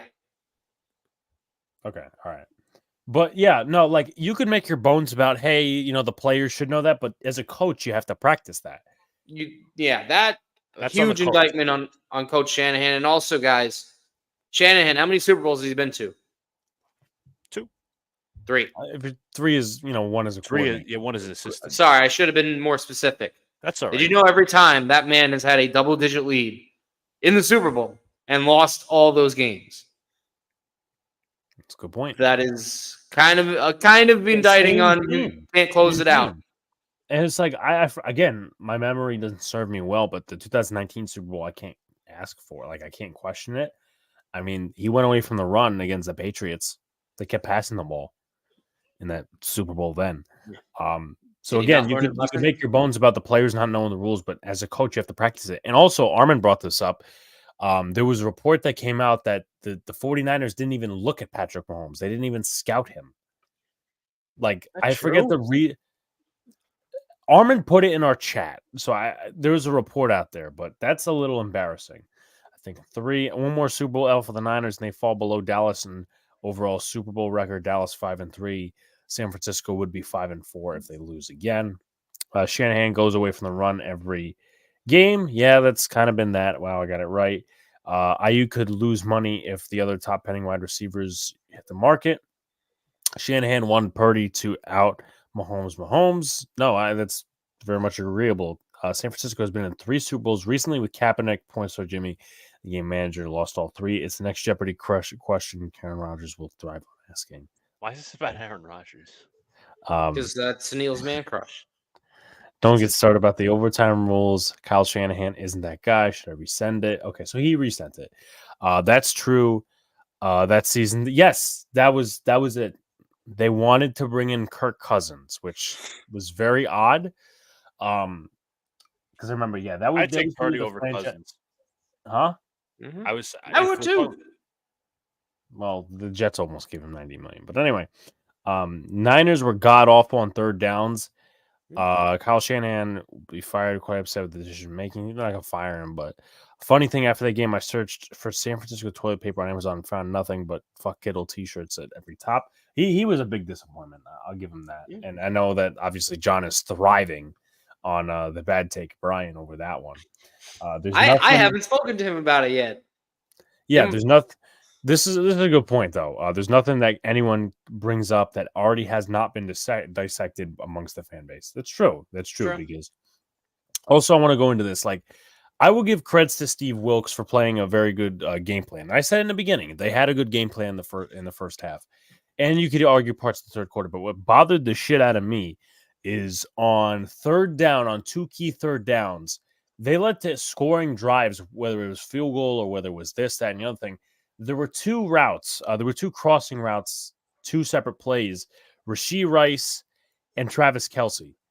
And they got burnt multiple times by that. I'm just like, dude, they're obviously doing crossers on third. Why don't you stick to zone or do some type of a zone blitz? Yeah, Because they can't play man on man. I'm like, they literally did this again. Why didn't you just stick into zone coverage? Because that way you're not going to get beat by rub routes. That has to fall a little on Shanahan too, because he's the head coach. Not being able to adjust after the Greenlaw injury, because your backups aren't going to cover Travis Kelce. Nobody's going to really lock him down. But to put backups on him, I think is a little foolish. They should have disguised something out there. So Yeah, that I mean, falls on him. and also before Luca was bringing up like the prevent defense on the tying field goal drive, like Tony Romo was saying, and I know that a lot of people hated Tony Romo's calling yesterday, but like be a little bit more aggressive, right? Be a little bit more aggressive. I get it; they wanted to be conservative, but you're also letting them eat clock and go down the field. He had 1 minute 53 seconds left. Yeah, that's cake from But Mahomes. here's what I will say: a lot of people are idiots, my opinion, for saying that Shanahan should have not gotten the ball, but that he should have deferred in overtime. Why? Yeah, I don't What get happened? that. Do you think Shanahan should have deferred in overtime or kept the ball?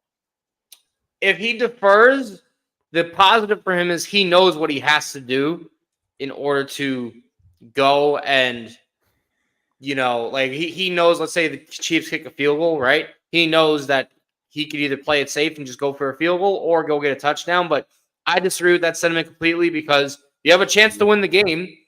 You score a touchdown, so why not get that chance? And Right. they did, but came up a little short, kicked the field goal, and Patrick Mahomes driving all the way down in that game-winning drive didn't really matter. So Yeah, supposedly he deferred because the 49ers didn't know the overtime rules. Yeah, I don't really get that. No, but again, I still disagree. And I didn't see it. Like, I saw it, but I didn't like watch a video. Tiki Barber going off on the overtime rules. I'm like, you're the only one that clown. that you're the only one that disagrees, right? Because everyone else was screaming freaking how many years ago about the overtime rules. it was the Mahomes and Josh Allen game a couple years ago. It was also even years before that, the Brady Chiefs championship. Yeah. So who gets a head coaching job first, Wilkes or Spags? See, Wilkes got fucked over because they drafted Rosen and they brought in fired because he got Steve fired. Keim's incompetent. They brought in boy wonder Kingsbury. King Blueberry. King Blueberry. Let's see. Who does? I would say Wilkes. Let's see. Sunil says, Alex, you're less than half my age of memory, not serving you well. Early age Alzheimer's. I guess because I don't remember the 2019, like what specifically Shanahan did to fuck it up. Though I do remember the double-digit lead. I love the overtime rules. Was kind of hoping for a second overtime. Yeah, it was kind of trending in that direction until McCall Hardman was open. I think Kyle should have went for it on fourth down instead of kicking the field goal. I disagree with that. I disagree with that, but A lot of people with that overtime shit were playing revisionist history. Two common denominators here in this overtime Super Bowl: Kyle Shanahan on one side, with the opponent scoring only a field goal by halftime, coming back to win 28-3 inning one. Here we go. Sean's taking a shot at me. Alex was always dumb classes, so that will explain the memory issues. Do you think there's a blitz package at the end of the game? Was bad. Mahomes eats the blitz. Yes, Yeah, that I was said that last week. He said he was one of the best. He said he was one of the best quarterbacks against the blitz. Yes, don't blitz him. That's what do they do? They blitzed him. What do you do? He made the right read. Quick release, quick reads. That's what Mahomes does. Don't do it. Yeah, but let's see. It was just 4th down and 1, 4th and 4. It wasn't as easy as a QB sneak. Even that chance has to fill out. Yeah, you had to kick the field goal, in my opinion. I'm an analytics progressive type of guy. Kicking the field goal was always the option, in my opinion. When they had that 4th and whatever, and they tossed it to Kittle, I believe it was, or whoever reached over the line, I'm like, why the fuck are you going for it? That was earlier in the game, though. So let me ask a question before we move on to our head coaching / coordinator grades. Everyone's calling me crazy. I said, don't blitz Mahomes, just keep him contained in the pocket. Yep, no, you're absolutely right. Do not make him mobile. Right. What is the missing piece in San Francisco? Or pieces?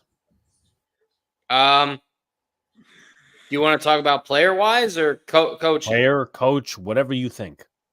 Player-wise, offensive line help. They do need some. I'd say in the interior. In the interior, they do need it. Definitely need some interior help. Secondary help. They need some help on that secondary, in my opinion. Big time. And this is going to sound controversial, but I don't think Coach Shanahan is the right fit for the 49ers. Luker? Interior offensive line. I really don't think they have another weakness, but coaching is a problem. It is. And you know what? There's been I'll say this. It doesn't mean that Coach Shanahan is a bad coach. Because you look at revisionist history, right? Andy Reid, before he was a Chiefs head coach, was in Philadelphia. How many championship series did he get with Donovan McNabb? Many. But I should say, what happened? Did you mean championship games or championship games? Oh, I think they've been to plenty. Yeah, I know. That's what I was asking. That's why I'm like, no, they went to a few. I think it was 4, if I'm not mistaken. But nevertheless, it wasn't the right read, right fit. They used to chant "Fire Andy" in Philly. That's right. They used to do that to him. So I bet you they don't want to say that now. But right, of course, that's typical Philly Nation anyway. But anyway, regardless, some people aren't just the right fit somewhere, and it's just a matter of finding the right place, and I think that's the issue with Shanahan. So, again, he might be this great offensive mind. He might thrive elsewhere as a head coach, but it shouldn't be with the 49ers. Should not be with San Francisco. I'm going to get to a couple comments in a second. Luca. That's what I was going to comment, John. I was going to say, Shanahan's not a bad head coach, but is he the coach to take them over the limit, over the hump? And I don't think so. That's what I was going to say, but you basically took the words right out of my mouth, and I completely agree with you. Yeah, so I think I actually agree with all of you. Like, you could make bones about the quarterback, and I'll agree with you, but I think it's coaching. Like, he's good. The 49ers, and I could be wrong, the next couple of years, I think they're going to keep bumping their head into a wall, and it's going to be a brick wall because that wall is never going to break into a Super Bowl Lombardi, I should say. Yeah, but no line for being serious. Special teams. Tell what's up to your dad then, Sean. O-line and secondary coaching. Kyle isn't Mike. Were you talking about the movie Like Mike? Okay. No, he's talking about coach. He's in Shanahan. He's in his. I know. I'm fucking around. Thank you, John. What's ironic is that a lot of the Eagle fans I asked around were rooting for Reed. Well, 9 years ago. Yeah, 9 years ago. Who do you think should be the head coach? I don't know. That's an open-ended question. Yeah. Believe Dak Prescott needs to change teams in order to win a Super Bowl. Nope. I That I'll disagree. I think Dak is not good enough to win a Super Bowl. don't know what Jed York said on Kyle Shanahan, to be honest with you. Do not. All right, little off topic question. Yes. No. I wouldn't wish that on my worst enemy. No. Hey, listen, there was I think we were down in Bama, right? And someone said, I forget who it was. It may have been Jeremy. He's like, is it true that Adam Gase got fired from a high school job because his team got their ass beat? Well, that was true. I'm like, it might be. We don't even have confirmed reports of that. But before we move on to our head coaching and coordinator grades, what did y'all think of the halftime show? Meh. Whatever. I didn't really care. Yeah. I usually like don't pay attention. I mean, I had some time because I was doing some homework assignments and whatnot. I'm like mid. It's not great. It's not awful. You guys are really hard on the Niners players and coaches. Well, to be fair, they're good. It's just they haven't taken the next step. That's the problem. They're in purgatory. Yeah. Question, hypothetical, what would Kyle do with Rodgers as QB and him being the Jets head coach? Well, there's always the begging question of why he would go to the Jets. Yeah. Of course, but I think we should answer that. If Kyle of course. Well, what's your answer? I don't know.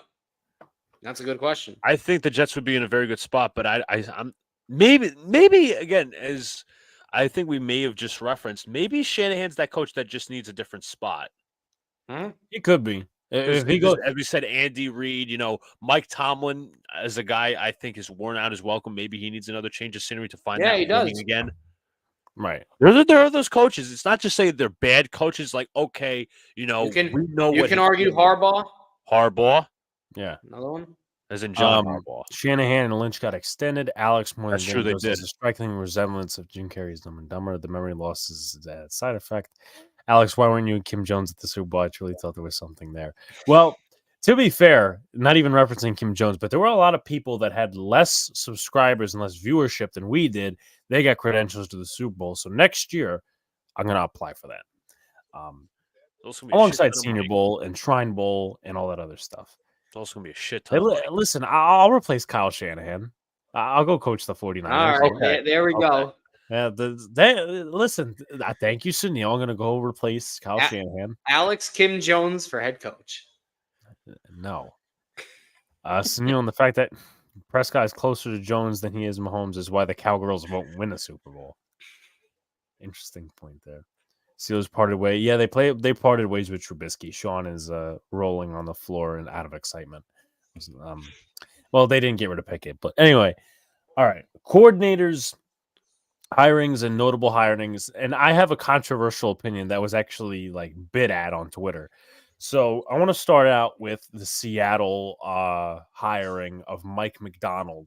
Some notable hirings for coordinator jobs: Ryan Grubb, the offensive coordinator from Washington, and Leslie Frazier, he's the assistant head coach, former Bills defensive coordinator. I actually am very mid with this hiring. I don't think it's excellent. I'm going to be honest with you. But John and Luca, you guys can give your opinions first, and then I'll elaborate. Are you talking the hire of McDonald, or are you talking about the hire of Leslie Frazier? Both. I think McDonald's okay. It's not an excellent hire. Solid. He did some really good things with the Ravens defense, especially after the departure of Wink Martindale. Maybe another year or two, in my opinion, but I'm not surprised he got it. Leslie Frazier, I think, at least you get a guy with experience to help him out. But obviously, you need that for a new head coach. So I'm actually a little more higher on that hire. Okay. If you get what I'm saying. Yeah. All right, John. I'm gonna side with Luca here. I think it was a very good hire, and I think it's gonna help the Seahawks defense tremendously because other since the Legion of Boom, they haven't had that all much of elite defense. They've had some struggles, in certain years, right? Pete Carroll, I didn't think he should have been fired right away. Right. But he was one of those guys that was stuck kind of like the Niners, and they haven't, gotten over the hunch, and he might have just needed a change of scenery. That depends if he still wants to coach. I mean, I would take him in a heartbeat, but nevertheless, you really don't know what he is yet. But the Ravens defense was very good. I do like bringing Frazier to help him out, get some experience as a coordinator. So that's going to be good. And I like the hire. I thought it was a good hire. He is the defensive coordinator of the Michigan Wolverines. Did anyone think McVay would be an excellent hire? McDonald is the defensive McVay. I wouldn't go that far yet, only because it's been 1 year where his defense has been dominant. And McDonald is like a little like it's interesting because McVay was in the Shanahan tree. He was in Washington. Obviously, was he in Atlanta? He might. I don't think. I could be wrong. I'll look at that. But I don't think like McDonald was too well known. No, he wasn't. He was always with Washington. And I said McDonald. I'm talking about McVay. Oh, okay. So, yeah, McDonald. I think McVay had a little bit more reputation because he was with the Shanahan tree. He was with Kyle and Matt LaFleur and all those guys. But McDonald was only really known for, I guess, being Michigan's defensive coordinator and being just being with the Hardballs. But I think that was a little less known. So it's this hire is honestly left up to interpretation. We can grade it all we want, but we haven't actually seen the fruits of it yet. Yeah. The Shanahan tree of coaches, the Shanahan family tree, though, beg to differ. So here's my thing. I actually, as I said, I'm very middle with the hire. Because I thought to myself, okay, this is a good hire at first, but then he hired Ryan Grubb. Now, obviously, the theories behind that is they're going to draft Penix 616. And if they draft Penix 616, great for them. Credit to them. But seriously, like that's probably what their intuition is, and he doesn't have to move out of state. Now, it got me thinking, I'm like, okay, well, I do like the Leslie Frazier hire because he was a head coach, and he's probably learned a little bit, though he was out of the league the past year. It's just how much better are you getting in different areas on the Seahawks from Pete Carroll to Michael McDonald? Because you didn't go offensive. That's what the league is. The league is trying to go offensive. Though they hired more defensive guys this cycle of head coaches, it's just how better are you going to get? And I would have liked, personally, they go after like an Eric Bieniemy. I think he should have been OC, in my opinion. I think he should have been OC because I'm like, I get it. Grubb's coming from college and he could have the Mike McDonald impact. He could have the touch. At the same time, it's like Bieniemy's been in the league. I know he wasn't great with Sam Howell and he didn't necessarily like running the football. Maybe if he adapted that a little bit more, maybe he did a couple other different things, then he could have been hired. Like I thought he should have been the coordinator because I think there are parts of Bieniemy's system that fit Michael Penix. Like he did have a lot of short passes with some long passes over at Washington. So, let's just say the Giants or the Falcons or the Broncos or the Raiders, they go get Penix. What are you doing now? You kind of hold yourself. It's a bit of a risk. And you know what? Maybe they're a team that trades up to go get him. Maybe their GM and coach is in lockstep to say, you know what? This is the guy we want going in the future. Gino can, sit there for a year and help him develop. And this is what we want to do. And, we're going to bring this offensive coordinator in Grubb to go help him. And that we're going to take the chance for it. Yeah. The next hire, Atlanta Falcons, Raheem Morris. He hired Jimmy Lake as his defensive coordinator, who was a linebacker coach over with the Rams. And quarterback coach of the Rams is their offensive coordinator, Zach Robinson. Luke, I'll start with you about this hire. Morris has not been a head coach since the early 2010s with the Bucs. He did, I think, take them to a playoff appearance maybe once.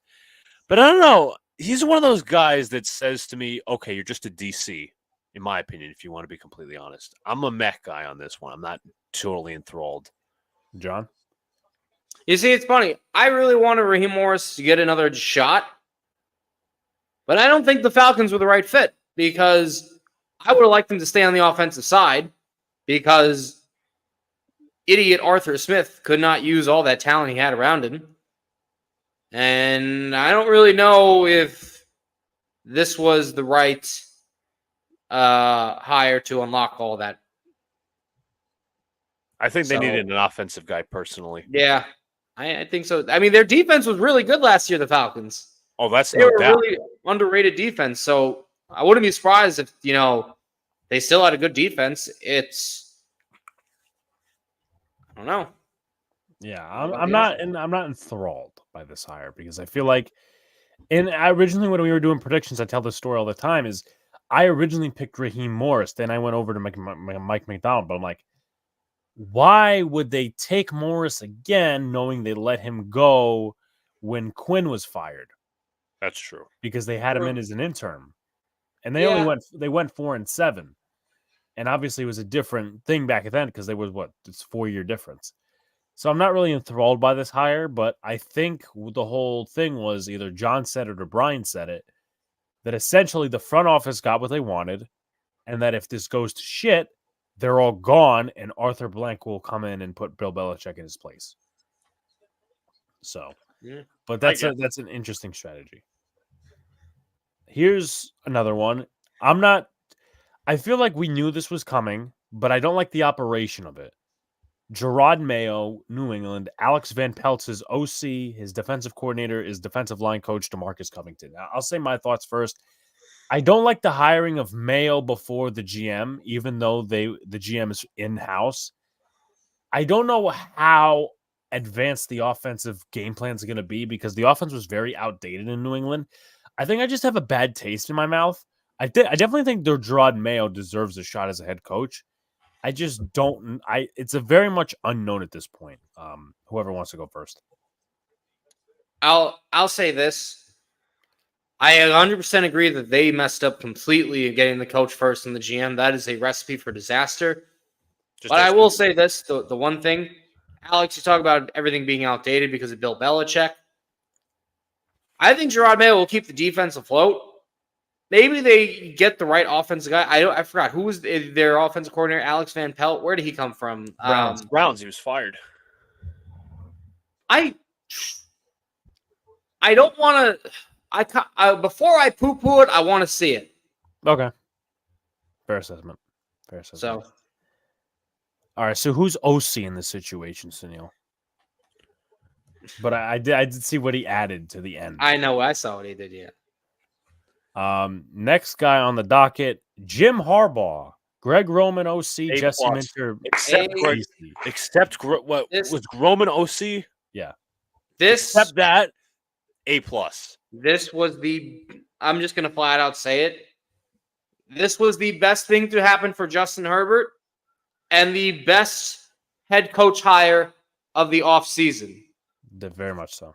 Remember. Everybody said, Harbaugh is going to be the GM. He's not going to let power. He's not going to give up power. Remember that conversation? Well, he is a GM now. I forget the guy's first name. His last name is Ortiz. Joe from Ortiz. The Ravens. Joe Ortiz from the Ravens. So, you know what? Now he's working with somebody. I think it's a home run hire, personally. And I know people will come in here. Not that they will, but people will say, why are you picking at the Gerard Mayo GM head coach thing? Because the GM was hired after Harbaugh got there. But at least Harbaugh's an experienced head coach, where Gerard Mayo was not. Not even that, but did you see how there used to be the sentiment, for those who don't watch college football, that Ohio State used to own Michigan? Do you not see the sentiment of how Michigan became the top dog under Jim Harbaugh? After so many years of him getting beat down, he's still stuck with it, and they're on top of that rivalry now until proven otherwise. Yeah. Dan Quinn, Washington. Cliff Kingsbury, OC. Joe Witt, DC, and O-line coach. I just have to add this in because this is a giant Bobby Johnson. I feel like this is a good hire in principle, but I feel like again, the O-line coach leaves a bad taste in my mouth. The OC is like it could be a Caleb Williams thing, but again, if it's not, I'm going to go first. I like the Dan Quinn hire. I think he deserves a second shot. But the coaching staff, it leaves kind of a lot to be desired. Except, Kingsbury we haven't seen as an OC, I believe, at the NFL level yet, so we'll see. But did he really do a good job at USC? We have no clue. Right. Sir John. I like this hire for Washington. I'm a little more higher on it. I thought Dan Quinn deserved another shot after his stint with the Falcons. And I'll say this: Cliff Kingsbury was an awful head coach, but he does have experience, getting, good shit out of offenses. When I mean shit, I mean good production. So I like this, and there's the potential that I might love this, depending on the Commanders do. But again, Armin brings up a really good point, actually. Ben Johnson was really in that race until he took his own name out. It's so bad, that ownership. It's just like it's such a mess. You don't like the Harris? You don't like the Harris owner? I mean, it's not necessarily that. I think there's still a bad taste in that organization for a lot of coordinators. Yeah, there was a report. I think Armin may have sent it to us to where there was. I think it was about the Johnson thing where he didn't like that they were more basketball oriented. Because remember, it is Josh Harris and Magic Johnson, so that could be it. Maybe not trust in judgment, but whatever. Next one on the docket is Dave Canales. He went to Carolina from Tampa Bay. Brad Idzik, the son of John Idzik, is their offensive coordinator, former wide receiver coach. They kept Ejiro Olivero in-house as defensive coordinator. I think this is a pretty good hire. My only question is Canales, I think, needed another year as offensive coordinator. But to be fair, when you're the Panthers and you're the worst ownership in the league, you kind of have to take Dave Canales. Not that he's a bad hire, but like Ben Johnson did not want that job. Luca? Well, clearly not. But I will say for the record that this was a home run hire, in my opinion. I think, as I've always said this, he is Ben Johnson with the less name recognition and more experience, because he was with Russell Wilson back in Seattle. He had to go back to 2013. So he played a big role in that.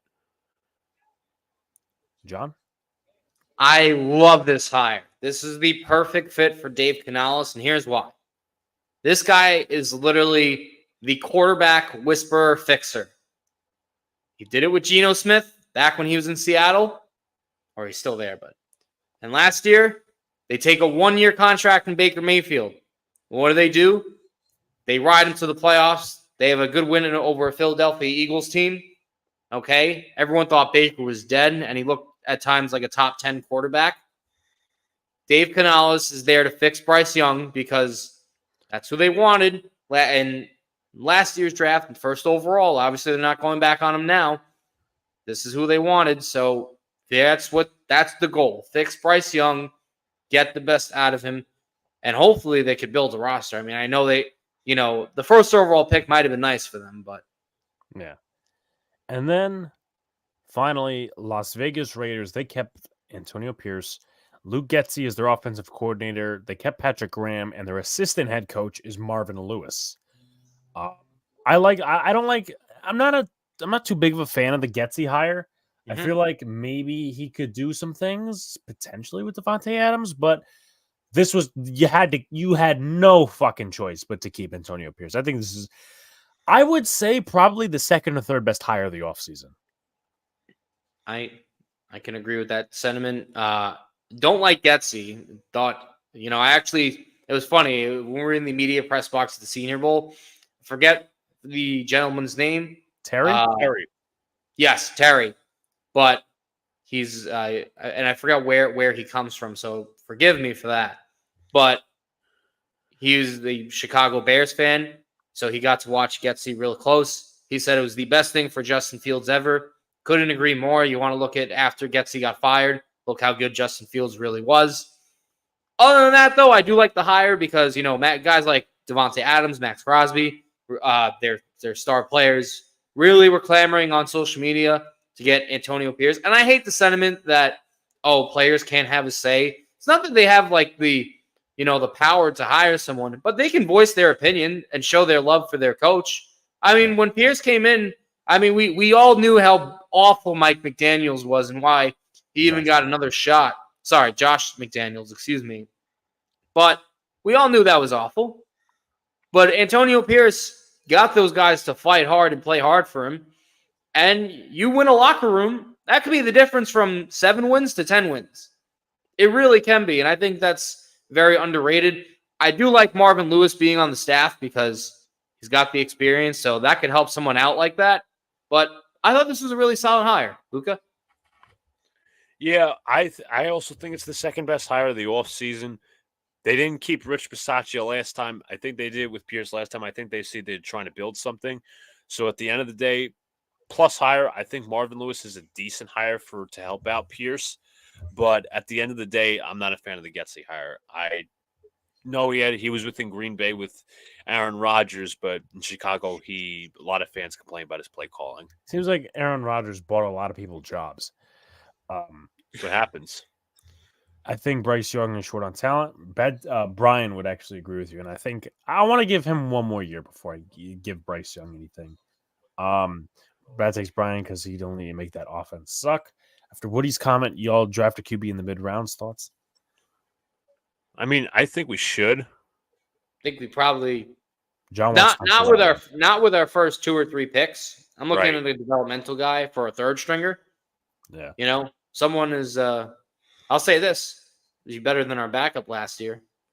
Yeah, exactly. He's to win the locker room when you follow Josh McDaniels. That's very much true. Then some coordinator hirings that I picked out. And if anyone wants to go over any more after this, that's fine. I got Vic Fangio and Kellen Moore in Philly. I think Vic Fangio is overrated, in my personal opinion. I do too. I do like the Kellen Moore going to Philly. I think I don't. Their offense got a little stale. I like that hire for them because he's more pass happy in my opinion, and Hurts does get exposed a little bit. But Luka, I think Fangio deserves. I think with more talent, I think he deserves another shot. I'm not so high on the Kellen Moore hire. I think he's just a mid coordinator. This one was announced today. Clint Kubiak, OC of New Orleans. I think it's a very good hire. I think this might be the best coordinator hire of the offseason. I mean, that offense was god awful. I mean, and Dennis Allen's still there. Whether you want to argue that or not, whether he should be, that's fine. But yes, Armin, the schmuck is blitzing. But anyway,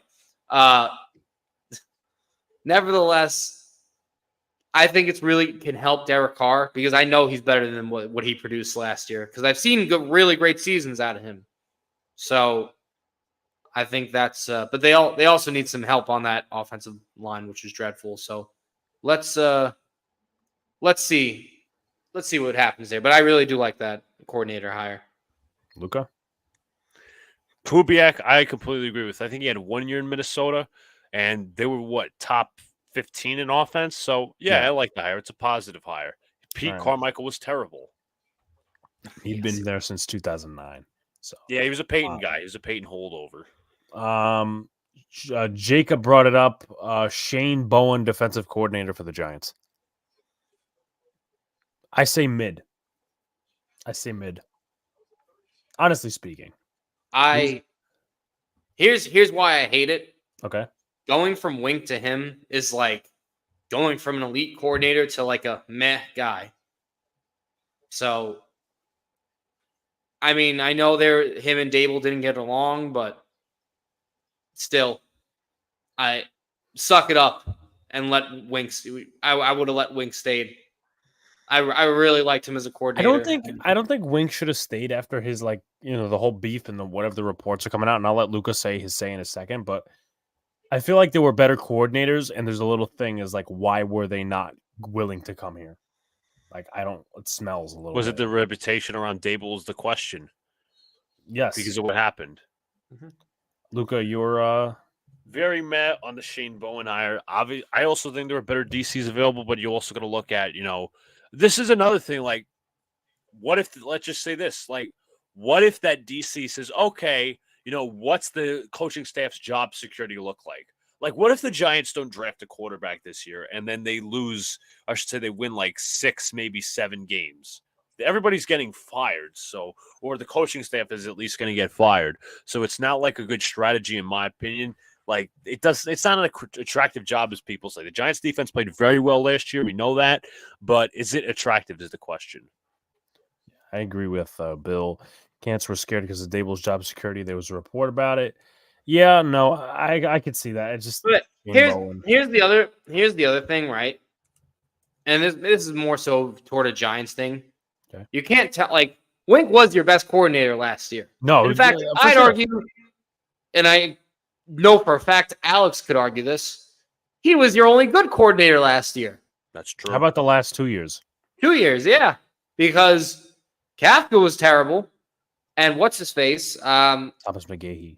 McGahee was god awful. So you're telling me you can keep those guys, but you can't keep Wink? Well, I mean, they fired McGahee, but No. I understand that, but they still kept Kafka. Yeah, no. And it's weird, which is a whole nother segment. That's a whole nother debate. Is like, do they even trust Kafka calling plays after all the reports? But yeah, mid. Shane Waldron, Chicago. To me, it's like I have to see it, like mid for right now. Because I don't think Waldron is a superstar. I think he was a downgrade from Canales in Seattle, so I don't think he's that great. Yeah, I kind of have to see it. I know he was part of that Rams staff, so I kind of have to see it. Okay. Or I'm on the hype train. Don't talk trash about what's his face. I don't think Kafka was terrible. I've seen wide receivers open. Dan Jones look like a deer in headlights. No, it's true, but there's certain play call aspects, but also whether Max, you probably read the reports about Dable not trusting him. DJ gets all the excuses, but how can we honestly gauge? That's true. That's true. I think what's going to happen is you'll mend that relationship this offseason if you get a quarterback, and I'd like that to happen because I don't want them to fight. The last notable one I'll go over is Sunil's team, Mike Zimmer, defensive coordinator. I'm not a big fan of this one. I'm going to be honest. This is the kind of a, hey, we kind of got to plug in someone here because Dan Quinn's gone. So not a big fan of Mike Zimmer. This is you know what this seems to me like? A Jerry hire.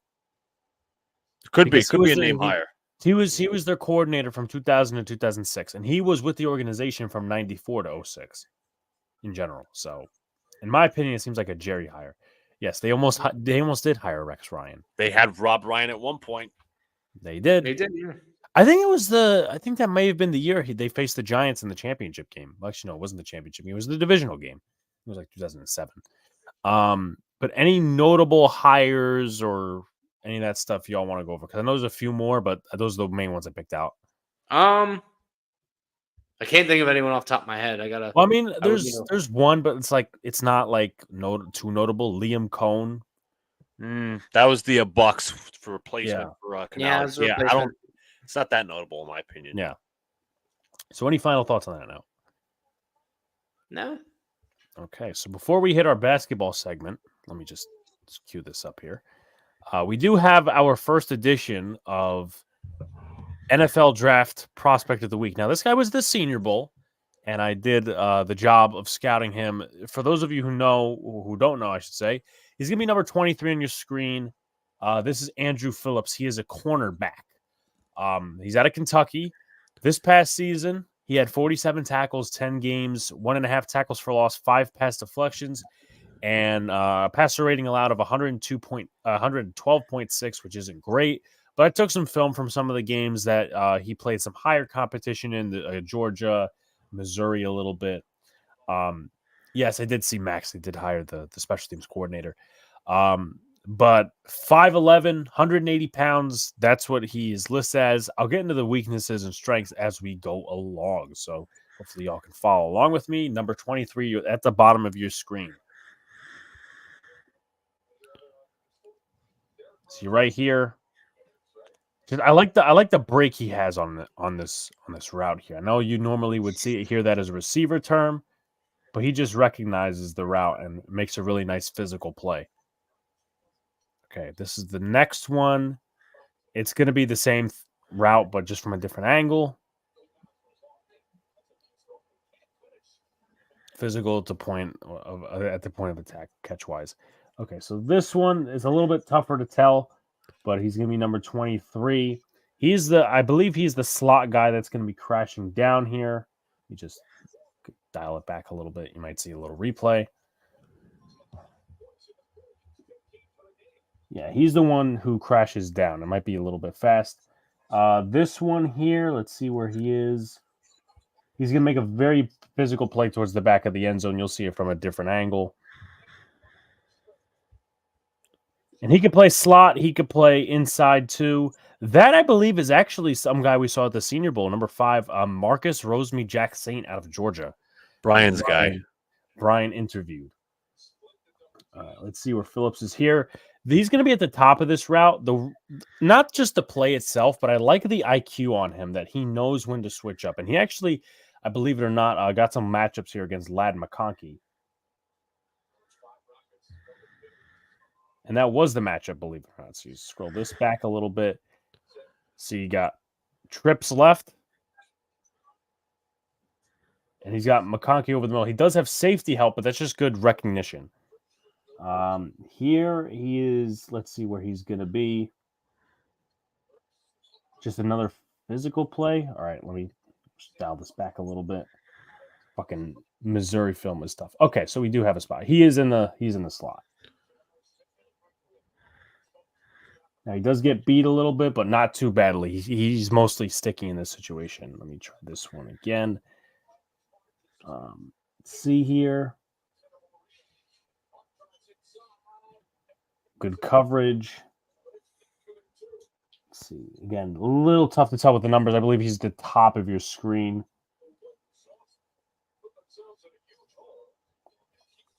Okay. Let's see it again here. Someone have the TV on? There might be I have John. the mix on. Sorry. No, I mean, it's fine. It's just I don't want to get copyrighted. Okay, so he's in the...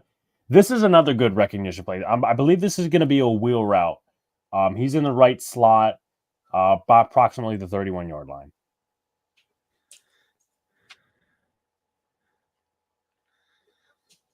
So he's right there again. This is a really good play by him. Oof, pushing him out of bounds too.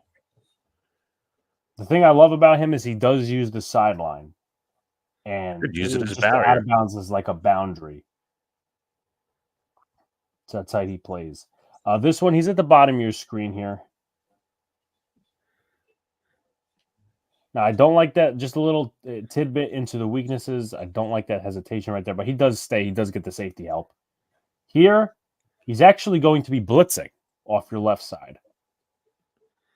Let's see. Let me take... Actually, no, he's going to be blitzing off the right side, but he still gets through. You can see he's a little bit of a force. Though he's a tweener, he beats a tight end. That's a tight he end. did a little inside move on that. Yeah. one. Okay, bottom of your screen again. And he noticeably takes the right angle on this screen that they pitch here. Lane integrity and gap integrity is really important. Yeah, he This pushes one off here- the receiver to the side, blocking. He's going to come in right here. You see number 90, but he's right there. It's a little blurred. And part of being a slot corner is you have to be able to defend the run. And he does that well. He's going to be in the left slot here. He's right at the 11-yard line. And he just doesn't allow anything. Milton's also. I'm not trying to dumb him down or Debbie down him. Milton's not a great processor either. We saw that at the Senior Bowl. Yeah. Understand. The one boo-boo I will touch upon is you look at the guy who misses the tackle right there. He spins. That's Phillips. So, again, we'll see it from a different angle right here. Again, pretty good in coverage. Keeps up with them, but spins like a helicopter. Really don't like that. Okay. Here's a big one. This is where we start getting into weaknesses a little bit. His tackling. Again, you'll see it again. Number 23. He's going to come in. Slow it down. Yeah, that's not a great angle either. I mean, He didn't move his feet. that wasn't him. That wasn't him. That was 54. But you will see it. Not this guy. Not this Yeah. guy. Mm. That guy. 23. All right. Here he actually makes a bit of a nice play. Now, guaranteed, you may not get away with this in the NFL, but you see that 74 pulling. He actually lowers his shoulder a little bit just to help gap integrity here. And they combine for a nice... So it's kind of like setting the edge. You'll see it again here. He's coming off the edge. You see 74 coming over, but they combine to make a nice play. Sorry I haven't been reading the comments, but I do have this on the big screen. Here, that big missed tackle, actually, no, that one was his. The last one you just saw right there, that was him. So you definitely see tackling as a bit of a weakness here. Not that one, but 23 just misses him. That's Jalen Wright, by the way, who I did scout, but wasn't at the Senior Bowl. You'll see another one here. That miss was Andrew Phillips. See, this one, same thing. Phillips. Can I ask how tall he is? Andrew Phillips is 5'11".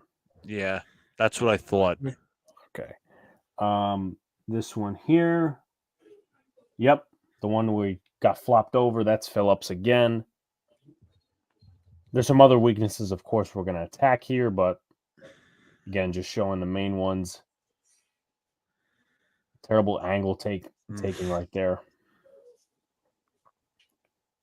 That one, another one, the first missed tackle you saw in the backfield. That's him again. Let's see, you'll see it. Yep. Got about 2-ish minutes left on this one. And the one where it's just so bad. Like, and again, I like Phillips as a player, but he misses a lot of key tackles. Now, this one here, he's going to miss it too. Needs to wrap up. Good pursuit, but needs to wrap up.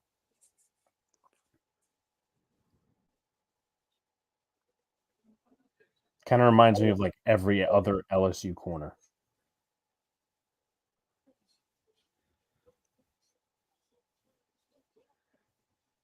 We'll see that run again.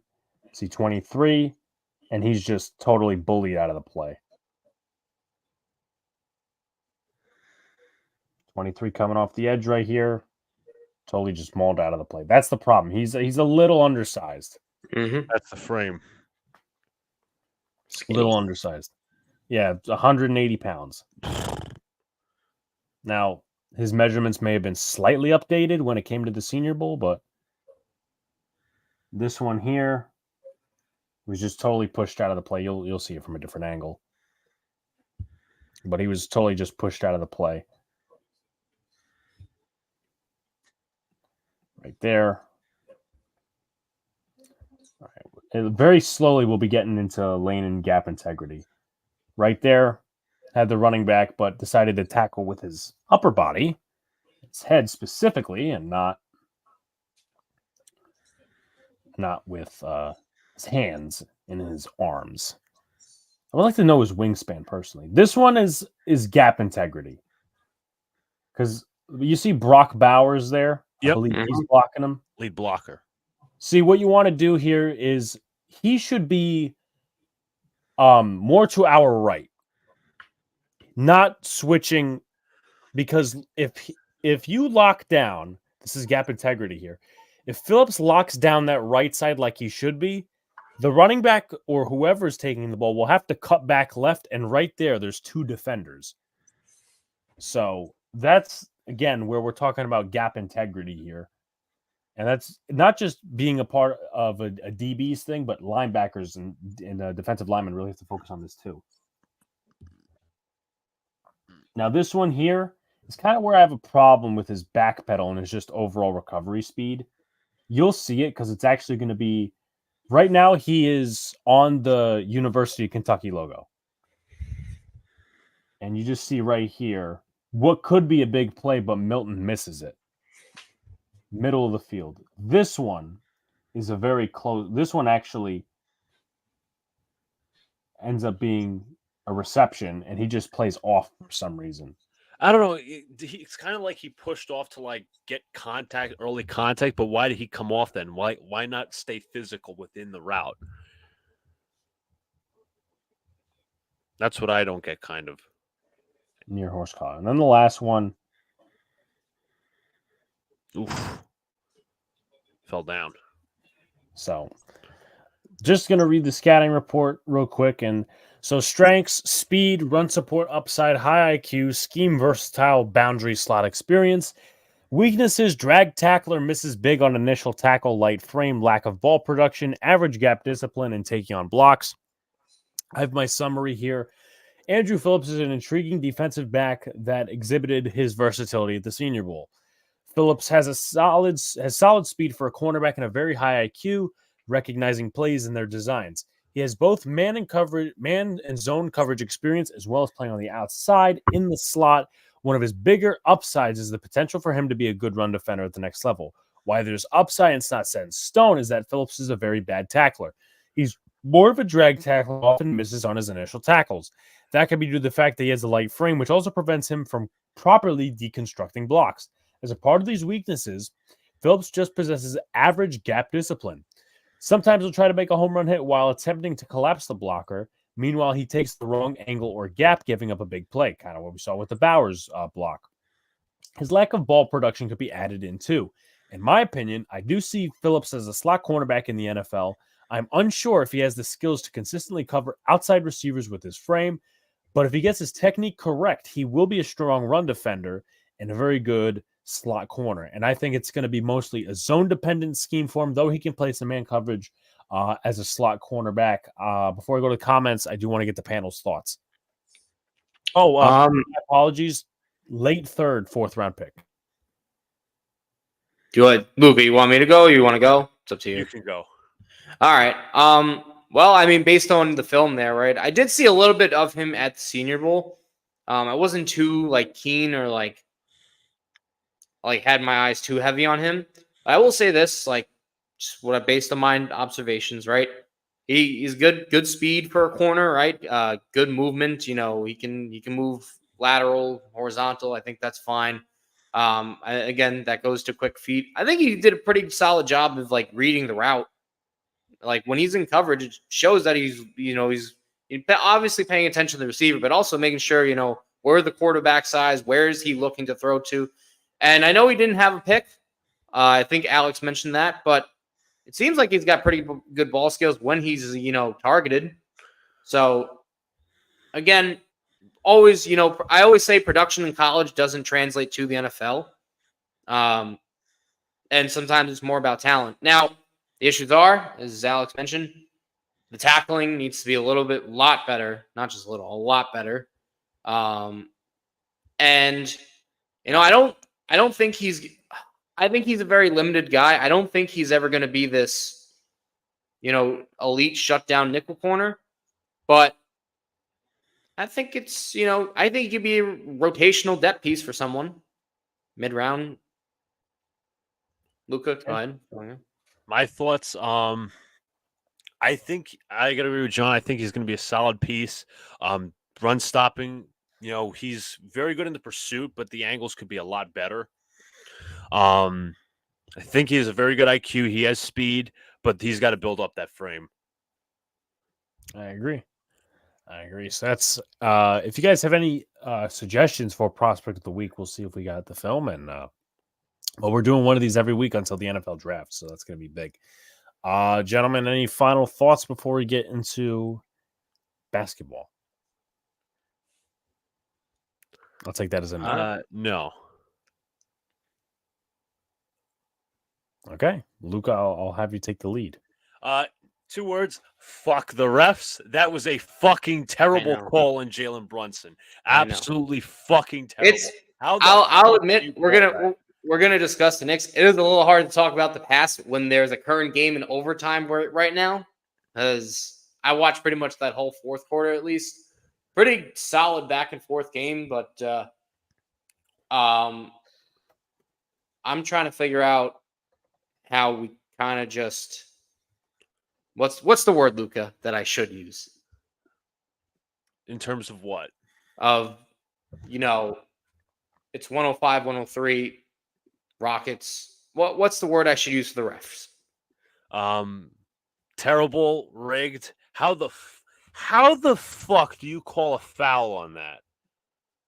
I'm sorry. I should have said supposed to go to overtime. I didn't mean saying going to. I meant supposed to for that reason. I literally hope Tom Thibodeau runs out there and tackles fucking Ed Malloy. Fucking. I need to I'm sorry. I need an explanation for that one. I'm really. You call that? Can I pull up the video and show y'all? Yeah, please do. Please. Okay, let me, because I think this person put it on Twitter. Hold up. I don't want to get copyrighted, so hold up. Before I share my screen, right? Before I share my screen, I just want to turn. Oh, Tibbs is pissed. I think they just ended the game on him. That's fucking bullshit.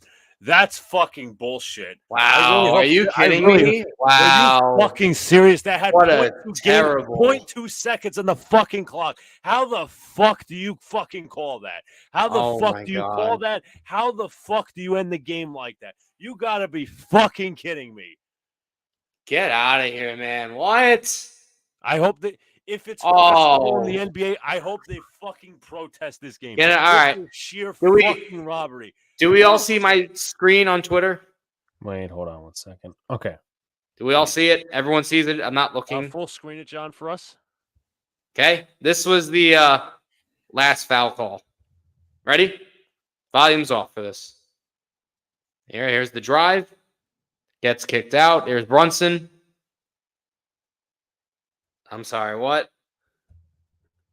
That's the foul?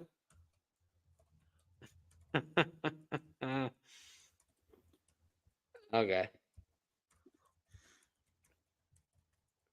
What? No. Okay. Ladies and gentlemen, whoever is a avid basketball watcher, Luca more so than me, but me too. I love the Knicks, right? Okay. That was not a foul. He did nothing. That did not affect the shot. He did not, hip check him. He did not land in his space. How the fuck John, I'll give you this. I hate to interrupt you. The Rockets had 32 free throws tonight. The Knicks had 12. Jalen Brunson and Josh Hart being fucking hit all game. Meanwhile, no foul. You had fucking Alperen Sengun barreling over at Precious Achiuwa in the paint. Sorry, fucking calling a defensive foul. Fucking bullshit, bro. Fucking bullshit. I got a meme for you. Hold on. We just got hosed. Literally, I saw this and I'm like, absolutely right. He got beaten the shit out of in the paint, no foul whatsoever. Funny, Trae Young, Şengün, all those guys could get fucking calls, but Jalen Brunson. This is bullshit. And let me just let you know, besides, DiVincenzo, Achiuwa, Bogdanović had a really good fourth. Jalen Brunson was special. He had a big shot to tie it. To put that all to waste of a 48-minute effort because of these horrific refs is embarrassing on the league. They should be ashamed of themselves. The ref should be fined and suspended for a garbage call that cost the Knicks. It is pathetic. Absolutely pathetic. That's fucking bullshit. Like, I'm trying to stabilize myself for analysis, but for fuck's sake, that they should be fucking fired and fined. That was bullshit. That was horrible. Another bullshit. Jalen Brunson ties the fucking game. And then the goddamn refs, of course, they'll give calls to other teams, but why the fuck us? Jalen Brunson could have his face fucking broken and they wouldn't still call that. I'm calling up. If I'm Tom Thibodeau, I'm leaving like 7 spam calls to Adam Silver's office and saying, you better overturn this fucking game or have it fucking replayed. Did you not see Aaron Holiday stick his arm out, his left arm?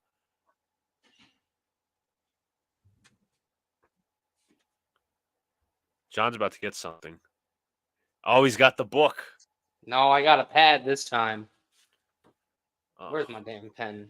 Excuse me, folks.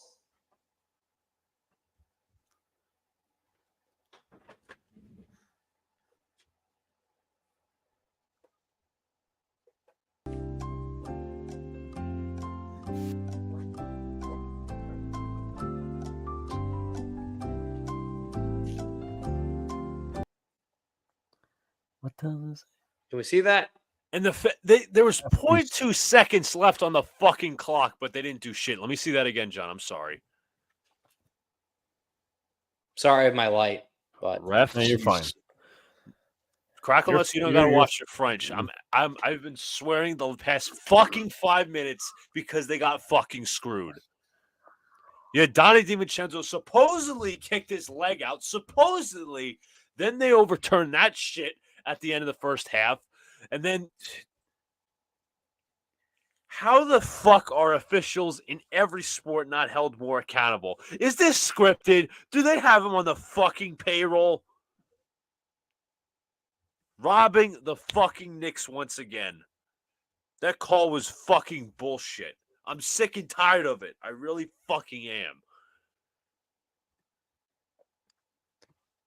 Meanwhile, fucking Bam Adebayo could punch fucking Kristaps Porzingis and other people in the balls, do illegal screens. Is he not fucking suspended? Because he has a fucking reputation with the Draymond Green. Draymond Green's still in the fucking league. Fucking horseshit. Yes, Brunson was like getting punched all over tonight, but no, he doesn't deserve to go to the fucking free throw line. I'm sick and tired of it. I really fucking am. Protest the fucking game. Do what you got to do. Send 7,000 spam messages. I really don't give a fuck. That is the worst ending to a game I've ever seen in terms of officiating. Fucking awful. Fucking terrible. Ought to be ashamed of yourselves. Fucking ridiculous. Absolutely fucking awful. Should we get some analysis, John? Not so much of this game, but let's go over the trade, shall we? yeah, let's break it down. I'm still okay. Knicks made the big deal with the Pistons. Trade deadline was Thursday, correct? Yes. And obviously they acquired Bojan Bogdanovic and Alec Burks. Okay, and in exchange they gave up Quentin Grimes, Evan Fournier, Ryan Arcidiacono, Knicks legend, Malachi Flynn, and a second-round pick. I'll get Luka. First thoughts on the deal. First thoughts, a steal. You didn't have to give, and we were talking. John's dream guy was Bogdanovic being on the Knicks as either a starter or a stretch four, and John finally won that. But the fact that you didn't have to give up any first round picks, even for just giving up Fournier and his big salary is $18 million, I think that's a steal. And Burks alone wouldn't have done it for me, but Bojan Bogdanovic, he also had a solid game tonight, coming over and just helping the team, being that backup stretch four. Because, I talked about it all offseason. The Knicks need a backup four to back up Randall, but the Knicks rolled with Josh Hart consistently at the four. And, that really wasn't going to work. You need somebody, that takes pressure off of Randall, that gives Randall some minutes to sit. And that's going to be crucial when it comes to playoff time, in my opinion. So, I'm sorry. I'm watching the replay of it because they're showing it again on MSG. He jumps vertical there too, Brunson. Yeah. I didn't mean to say. Sorry, I didn't mean to cut you off. Go ahead. And somebody put it up on Twitter. Holiday put his hand on Brunson during the shot. But hey, listen, the Knicks don't get calls, but it's whatever. Quentin Grimes giving up on the deal. So is Archie Diacono, Malachi Flynn, Evan Fournier, and 2 second-round picks, as we mentioned. So I'm going to give some key stats that I gave out for a potential impact. So Bogdanovich, he's been in the league for a lot of years. I believe his draft, he was started out with Brooklyn. He was drafted and then traded twice over the course of draft night. But Bogdanovich has been in the league. He's, I think, around 34 years old. Shooter has always been known as that. Going to give you some of his percentages. Going to go to the basic stats here first, if I could pull it up. I think it's in my bookmarks. Just give me 1 second here.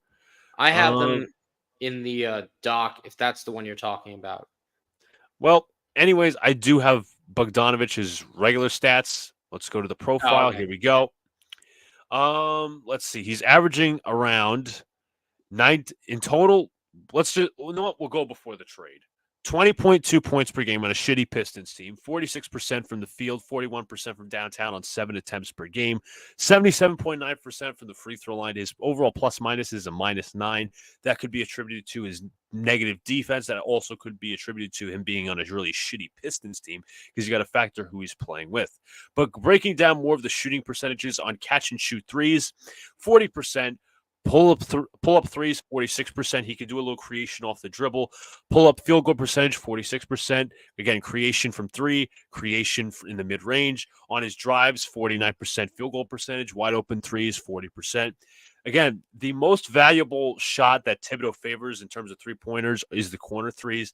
Now, Bogdanovich doesn't shoot him a ton or a ton well. Left corner threes, he shoots about 22.7%, 0.8 per game. Right corner threes, 58%, 1.1 per game. But above the break threes, these are threes that are not corner. They could be a top on the wings. He shoots 40.6% on 5.5 per game. But one thing that is also noted, should I add, is Bogdanovich is playing the pick and roll. He averages 1 point per possession, which actually ranks 80th percentile. That's higher than Nikola Jokic. That's higher than Jason Tatum. So he really plays well there. He shoots 59% in the pick and roll. His score frequency ranks as a 44%. And his assist rate as well is 68th percentile. Not bad. Actually above average for a small forward, 11.3% in the assist rate. Going to his isolations, not much of an ISO player. I mean, he's more of an off-ball movement guy, which is, I think, the Knicks kind of value and they should value. 25.3% field goal percentage in the isolations. Not great, but he doesn't shoot a lot of isolations, as I said. Score frequency, 30.3%. Points per possession, 0.67, which ranks in the 12th percentile. Not great. But again, the frequency of ISOs, 6.2%. So defensively, he is a bit of a concern. I'm going to pull up the other numbers. 84.4 offensive field goal percentage allowed on 2.4 defensive field goals allowed per game. So that's a big yikes, although it's not a lot. But defenses will look to attack him. Some other things per crafted NBA, his rim defense ranks in the 9th percentile, defensive rebounding 15th percentile, deflections very low. That's not something that the analytical people will like. His rim frequency is 71st percentile, which is solid. Block percentage is not great either, but his crafted defensive box plus minus is ranked as the 2nd percentile. So he's not really a good defender. He used to be solid back in the day, but age has clearly taken a toll on him a little bit. His feet are slow. He's very burly, but that's what you're going to get with Bojan Bogdanović. So, John, do you have any thoughts? My initial thoughts is the Knicks clearly won this trade. I mean, you look at what we gave up, not much. We gave up a disgruntled Frenchman who is supposed to be a shooter, but he did absolutely nothing for us and was just a waste of cap space. You tie that Quentin Grimes. I would have liked to see him grow and develop here, but it wasn't in the cards. He fell out of love with Tibbs. Weren't really using him. Again, Flynn and Archie Diacono. Oh, my God. Two guys, I mean, we use Flynn a little, but again, these guys weren't anything special. 2 second-round picks, again, not really giving anything up. So we're really not giving anything up that we're using, and we're adding to this. And you mentioned all the numbers with Bogdanović. What is he? A shooter, you mentioned, right? You gave out all the numbers. Well, let's look at it from this perspective. Last year, as a stretch forward backup guy, we had Obi Toppin, a guy who was a super high flyer, athletic guy who really lacked shooting, and he really lacked offensive IQ. Well, that's exactly what Bojan Bogdanović brings, and he's a lot. One thing that goes unrecognized, he has a lot of playoff experience. He does. So Jazz, Wizards. Yeah, Jazz, Wizards. Even I think he might even have with the Nets, if I'm not mistaken. But again, going back to it, you get another guy who could score in bunches and who gives you spacing and really helps that out. And I'll touch with Alec Burks here before you go into the numbers. Alec Burks is not a guy who, he as an extra piece in the trade, I think it works perfectly. Now, this is the point that I really do agree with Luca. I think he mentioned it either a show or 2 shows ago. I think it might have been the Knicks stream that we did. But I do not really want to see when this team is fully healthy. Obviously, Randall's out, OG's out, Robinson's still out. We've had guys banged up and down this roster for the past couple nights. I really don't want to see Alec Burks used as a 1. Okay, I'd rather just have Brunson and Deuce McBride as your guys there, and then you could put Burks as a 2 or 3 as a backup, and that's fine by me. But nevertheless, I really do think this is another guy that could shoot. I think another thing that goes unrecognized with Alec Burks, he's a bad shot shooter, as Mike Breen will say. But another thing, he can create his own shot off the dribble. And that's very valuable to teams, especially come playoff time. And, this Knicks squad, they're loading up for depth, all right? They're a much deeper team than I say they are last year. So that is something they heavily improved on. Luca, if you want to get into some of the numbers and your analysis on Alec Burks. By the way, somebody said on Twitter, they had a picture of Ed Malloy, the referee. I hope this piece of shit stubs both of his toes, steps on Legos, his car battery dies on the way home. Fuck you. What a tweet. But going back to the Alec Burks numbers, Burks this is his second tenure as a Knick. Obviously, there's many other Knicks across the league who have had second tenures, Taj Gibson, Derrick Rose, and Tim Hardaway Jr. included. But Burks is mainly a shooter. I think he is a better defender than Bojan Bogdanovic. I think he's solid at best. He's okay. I think, just in general, he's not going to be great. He's solid as a defender. I don't, as John just said, I don't want him handling the ball too much. Have him come off pin downs, curls, off-ball actions, catch and shoots. He's a sniper. Bogdanovic, I think, is more of a scorer. Burks is the shooter. So just to get into some of the numbers, Burks' catch and shoot 3-point percentage is around 40.7%. Pull-up threes, 38.1%. Pull-up jumpers overall, 40.7%. Drives, 37.5%. His wide-open threes are 40.2%. He does a little bit better from the corner, but he's not overall a corner guy. He does like the left corner 3. I will mention that.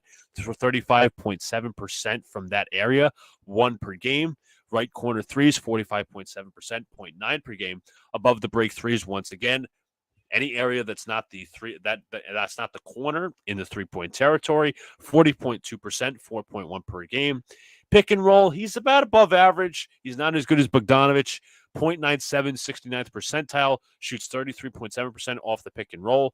And now he usually, mostly what I've seen, he usually shoots pulls up for the mid-range off the pick and roll, so you'll see that a lot. 40.2% score frequency. The assist rate is about average for his position, 11.6%. Again, he's not a great passer. That's what we've mentioned. Isolation, 50%. Percent of ISOs that he takes, 5.5%, so it's not a lot, not a high volume. 99 percentile of ISOs, but again, not a lot of them. Score frequency, about 55%. Burks is a little bit better with a defensive field goal percentage, about 71.1 on 1.9 defensive field goals allowed per game, so they don't attack him a lot. But just to get some of the advanced numbers, Burks his defensive box plus minus per crafted is about negative 1.2, slightly higher than Bojan Bogdanovic, 12th percentile. Deflections, not great either. So obviously more of the shooting aspect that we talked about. Defensive rebounds, he is better, 71st percentile in the defensive rebound quality. Rim defense, 60th percentile. That's above average, I would say. For rim frequency, 73rd percentile. Block percentage, not great. Versatility is about average. Same thing with the relative personal fouls. But I will add something about Bogdanovic and Alec Burks here. I think I'm trying to find it. Alec Burks and Bogdanovic. Now, I don't know if this is because of the spacing on the floor or how many open shots they get or what shots they take. The shot quality, they have a stat. Crofted NBA is a shot quality stat. Both are very high for Bogdanovic and Alec Burks. Burks ranks the 81st percentile, about 72.6%. Yeah, it's a measure of the shooting ability of a player for scale from 1 to 100. Shooting ability, 81st percentile. very good. Bogdanovich, 91st percentile, 79.3%. So 3-point rate, obviously very good. Shot creation in terms of Bogdanovich, 73rd percentile, along with the load and portability. Burks, his shot creation, it goes about to around 4, which is a 62 percentile, which is about slightly above average. He more comes off the curls and the screens and catch and shoot opportunities, which is fine as long as somebody dishes it to him. But I think we could start breaking into the film a little bit and see what we got in Bogdanovich and see what he can do. So let's pull this up. Now, I have the tab muted, so all fine. Well, we're going to take a look at some of his games. We're going to look at all the stats. We're going to look at the best. So, Bogdanovich, let's pull this up. We're going to have, this is the Pistons' victory against the Thunder. Let's pull this up. He makes a 21-foot jump shot. Nope, they got the wrong highlight. Here you go. Makes a 26-foot three-point shot, assisted by Jaden Ivey. So, we're going to watch the play right here. Pull down a little bit. Okay, so you have Jalen Duren bringing up the ball. Jaden Ivey's on the left wing. You have Killian Hayes. You have Isaiah Stewart. And you also have Bogdanovich over in the corner, defended by Lugan Stewart. Duren, handoff Bogdanovich, drives to the middle mid-range, fakes up. No, this is actually a pull-up jumper, and he knocks it down. Now, what I really like about Bogdanovich is, like, when he pulls up for a jumper, he can, like, really get high, and it's, like, hard to contest almost, as you saw right there. So let's try it again. Duren, a little dribble handoff here for Bogdanovich. Good screen here by Duren, cutting off Dort's route to Bogdanovich. I was gonna say one thing that this play outlines that I forgot to bring up. He moves very well off the ball, and I don't think that goes recognized because I think he's just viewed as a sniper. But he can move, and he can run around those screens or even a backdoor screen. You'll even see that occasionally, not too much, but he can do it. Of course, and that's going to be helpful for the Knicks. So he comes off the curl, little stutter step, hesitation, is going to wait for Duren to get to the basket. Again, not a great spacing. Ivy is not a great three-point shooter, so Noah Stewart. So you know what? Norris Stewart. High pull-up. Gets the mid-range to go. Again, I brought up the pull-up jumpers. He can pull up in the mid-range. That's what he can do. Now this is the three-point play. So you have Ivy. Here comes Bogdanovich off a horn set. Good cross screen here by Duren. Bogdanovich turns, fires, and hits. I like the way he contorts his body. It's like he can shoot really off balance sometimes, but he, squares up to the basket really well. And that's something a veteran can do like him. So Right. Watch that again. This is going to be a horn set. Duren screens out. Bogdanovich turns, fires, and hits. It was a relatively decent contest, too. So you want to make that happen. Now, let me see if this is in transition. This is going to be his passing ability. All right, not in transition, so we'll be a little bit in the half court. So here we go. Let's pull this back. All right, we have Kevin Knox in the corner for Nick. We have, I think this is, which Thomason is this? Is this a Sar or Amon? I think this is a Sar. Sorry. Pray that I'm right. I'm not Thomas. Stewart is the ball handler. You have Isaiah Joe guarding Bogdanovich in the corner, three-point shooter guarding three-point shooter. Cut to the basket is wide open. I don't know why Stewart doesn't see him. But good pickup here. I believe this is by I forget his first name. Wallace out of Duke or Kentucky. I'm blanking. Kaysen Wallace. Thank you. So it's gonna be a little dribble handoff action. Bogdanovich. You see Joe is behind him. Center's gonna play up, but that's gonna allow Stewart to occupy the lane. Good pass inside for the finish. I'm surprised no contact there. Once again, a little dribble handoff action. Bogdanovich. Center starts to play high. Nice little in-between pass. And that finds Stewart for the open lay. Good, very, very good court vision. So let's see. Here we go. Driving layup. Here we go. His drives, I'll be honest, from visual standpoint, his drives aren't the best. They're very non-fluid, but he gets the shots to go. That's the key part. So Duren, little dribble handoff, or I should say, or a pass right behind him. Dortz is guarding Bogdanovich. You're going to see a little pick and roll, but he's going to reject the screen. And Bogdanovich rolls right to the basket. Now, that's one of his easier, more fluid jump shots, or I should say layups, because there was not a whole lot of contention because Dort did not get a lot of help. Doesn't really have a quick first step, but on that play he was fluid. So let's see. Let's see if we can find another one. Here's a pull-up jump shot. Once again, we mentioned up the pull-up prowess.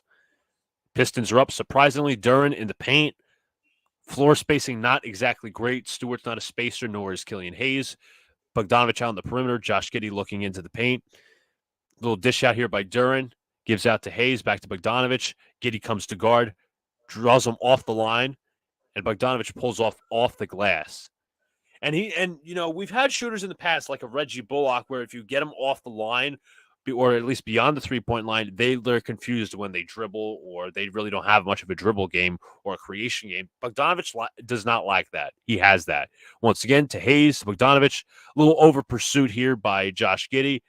Doesn't really move his feet or at least the proper way. Doesn't really spread them out. Bogdanovich drives the basket, stutters, and pulls up for the banker. Let's see. All right, so we'll find another game, and then we'll get to Alec Burks. Let's pull this back. Let's go to our menu. Let's find a good game. Pistons. Here we go. Let's go. All right, Pistons Hornets. They won this game, so we should see. Here we go. We have Duren once again doing a little dribble action. I believe this is on Nick Richards. You have Cody Martin guarding Bogdanovich. Pick and roll action.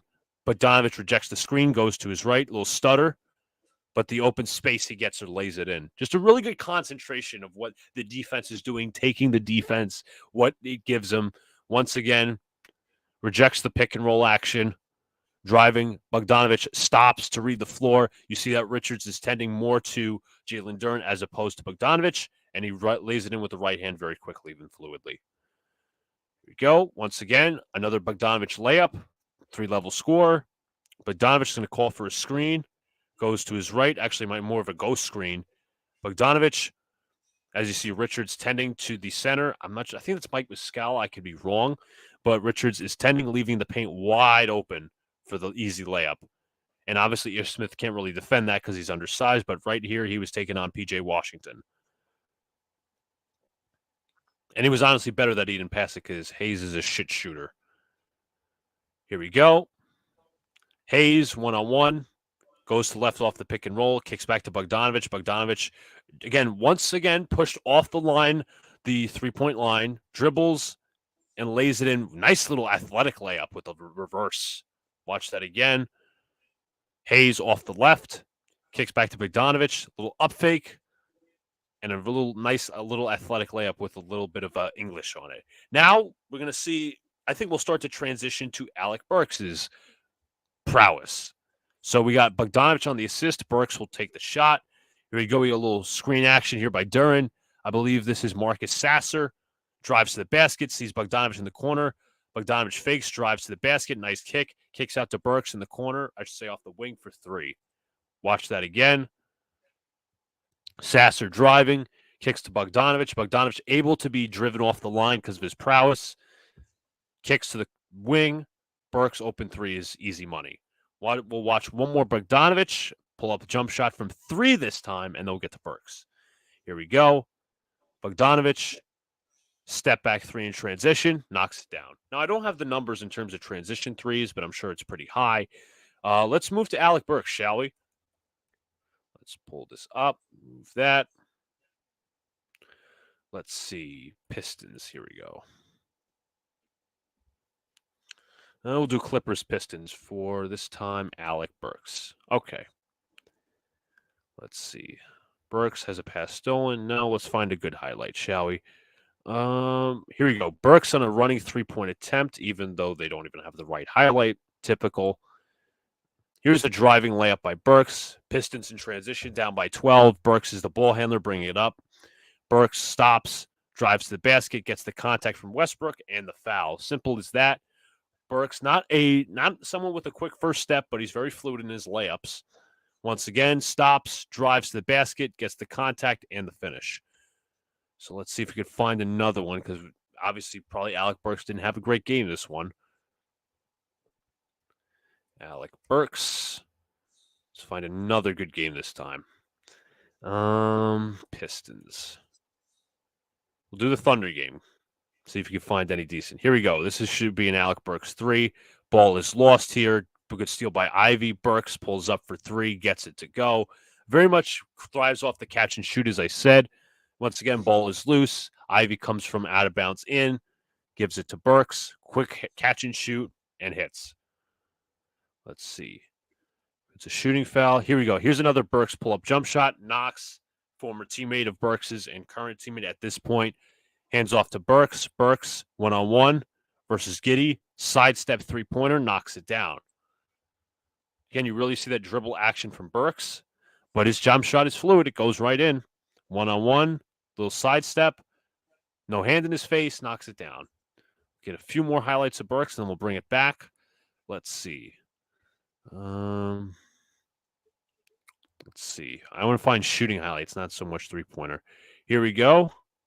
Off the inbound, one-on-one, pick and roll situation. Sasser loose ball here. Duran gains control. Burks inside with a reverse lay, pretty easy.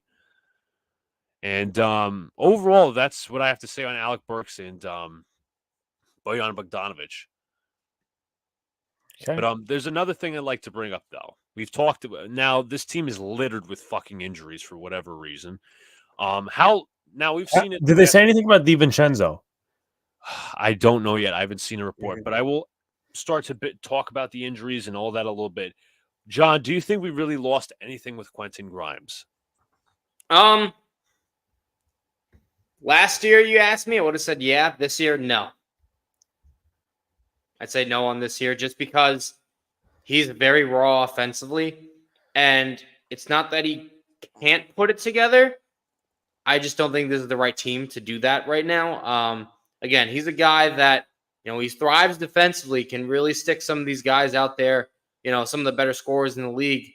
But in terms of offense, he lacks confidence sometimes in his jump shot. And I kind of think that's a bit of a Tibbs problem. I don't want to get into that too much, but yeah, I don't think what this team needed right now, I think it was the right move to let him go. absolutely. I'm just going to look up one thing for 1 second, and then I'll give my thoughts. No, I'll give them right now. I like Grimes. I expected him to take a step up this year. Unfortunately, he lost confidence in his jumper, and as he was overall less aggressive, I also think his defense took a step back. Is he valuable? Yes.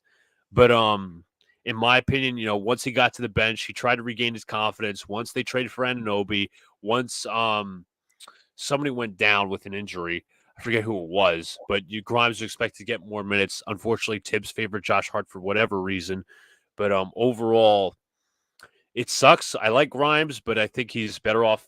I say he's better off in Detroit with a little bit of hesitancy because Detroit's kind of a mess right now. Obviously, a lot of young talent, but at the end of the day, not a lot of great young talent and all that. But getting to the injuries, so what is this? We'll get into that. DiVincenzo's hurt right now. We don't know the severity. Jalen Brunson's playing with an ankle. Isaiah Hartenstein is hurt. Julius Randle is hurt with an elbow injury, I believe it is, or shoulder injury, I should say, his shoulder. Inflammation, bone spurs for OG Anunoby. OG, yep. Do you have any concern with this team? Now we have one, to be fair, we have one more game till the All-Star break. So hopefully, we just salvage this and all that. And we just go into the All-Star break. We have hopefully people coming back, Hartenstein, whoever. How much are you concerned with level of injuries? Do you blame Tom Thibodeau? Like, what is your thoughts on the injuries? Do you think there are certain people should be getting less minutes? Talk about it. As far as my concern level, I'm going to hold off on being too concerned because, again, we are, even with this loss, we're still fourth in the Eastern Conference. And like you said, we got one more game to the All-Star break. So hopefully that heals up some guys quickly. That doesn't really help us. I mean, it doesn't really hurt us in terms of that. So we're a little lucky with the scheduling here. Ask me 2-3 weeks from now, maybe you give me a different answer. Now, in terms of Tibbs,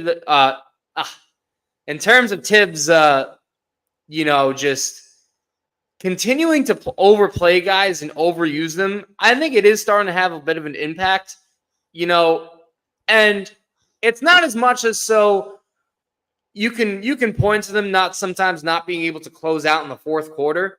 But now that this team has a lot of depth, there is no excuse for this team to be overusing their starters and star players because we do need guys rested for the playoffs. I mean, you go up in a series against whether it's Philadelphia, Orlando, Milwaukee, whoever the hell it is, right? Indiana, whoever it is in that first round, you need guys healthy. You need guys ready because it is a loaded Eastern Conference out there this year. Because I'd say the East is probably it's a closer call. I think the top of the East is a lot better than the West, but I think the West does have more depth. So that's why I didn't want to say that. But again, you want guys like OG. You got guys like OG to be a star quality player. You got Randall a couple years ago to be a star quality player. You need those guys to stay healthy. And if we're not healthy in a month from now, I don't know how far this team can go. It's true. I overall think that the health is going to be very important to this team. Obviously, Randall, we don't know if he's going to be back 100%. Did he have surgery or did he not? Randall. I thought he didn't. I could be wrong on that. Let me actually double check the news on him. There's too many injuries to remember, so that's why I can't off the top of my head. But Julius.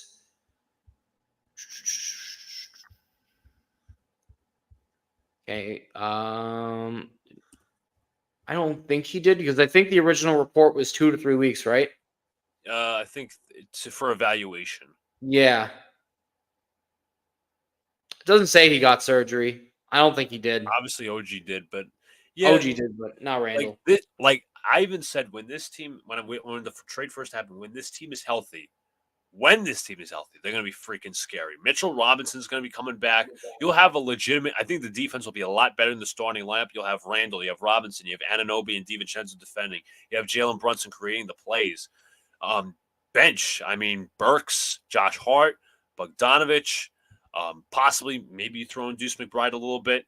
Precious Achua, Isaiah Hartenstein. One thing can I remark on? Why is this is on the front office in Tom Thibodeau. Why is Taj Gibson still getting minutes? I saw him miss a dunk today, like an open bunny. I'm like, yeah, this guy's cooked. I watched Saturday's game. This guy is cooked. The man is clearly not built anymore. First of all, he came out of retirement to play for a 10-day contract. You got to get somebody younger, whether even we could throw out there Robin Lopez as depth. And that's, I think, the more important thing because Hartenstein's a little banged up. Achua, he's more of a 4 than a 5, in my opinion. More of a small ball 5 instead of a prototypical rim protecting 5. And, Tibbs' system relies on the rim protector defending the rim. Hartenstein, perfect example. That's why the defense was so successful with him and Mitchell Robinson. Same thing with Jericho Sims. That's Jericho Sims. He can hold it down, but you need depth, and it can't be just this Taj Gibson kind of thing.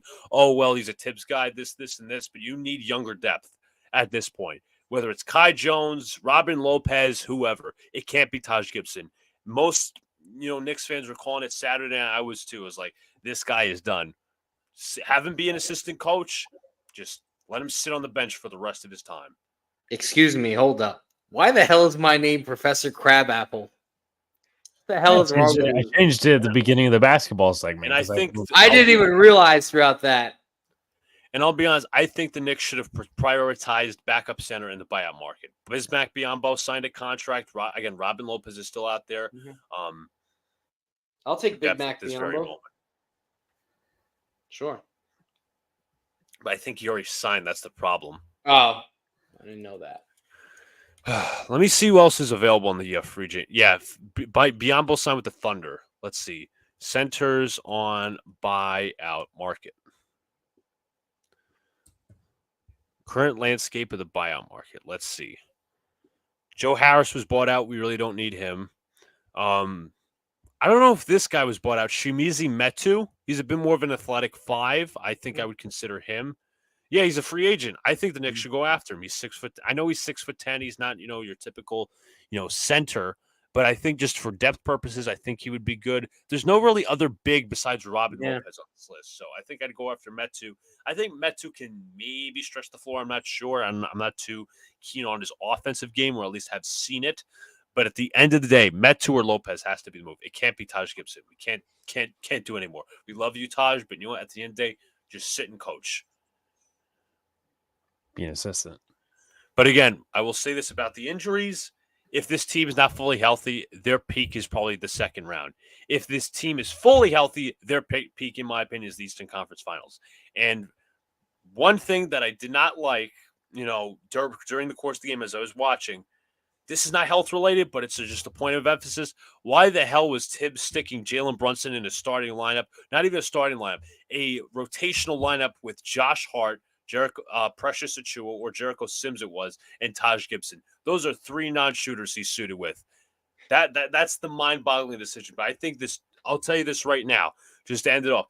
This playoff run, in my opinion, depends on 2 things. Is Julius Randle healthy, and is he going to finally perform? Is Tom Thibodeau finally going to adapt and use his players correctly, play them to their strengths, and be able to outcoach other coaches? Because he didn't do that last year in the second round versus Spoelstra. He did it last year against the JB Bickerstaff, but Thibodeau and Randle are my 2 X factors for the playoffs, and health, obviously. All right. Any final thoughts? Not from the basketball segment, except the rest fucking suck.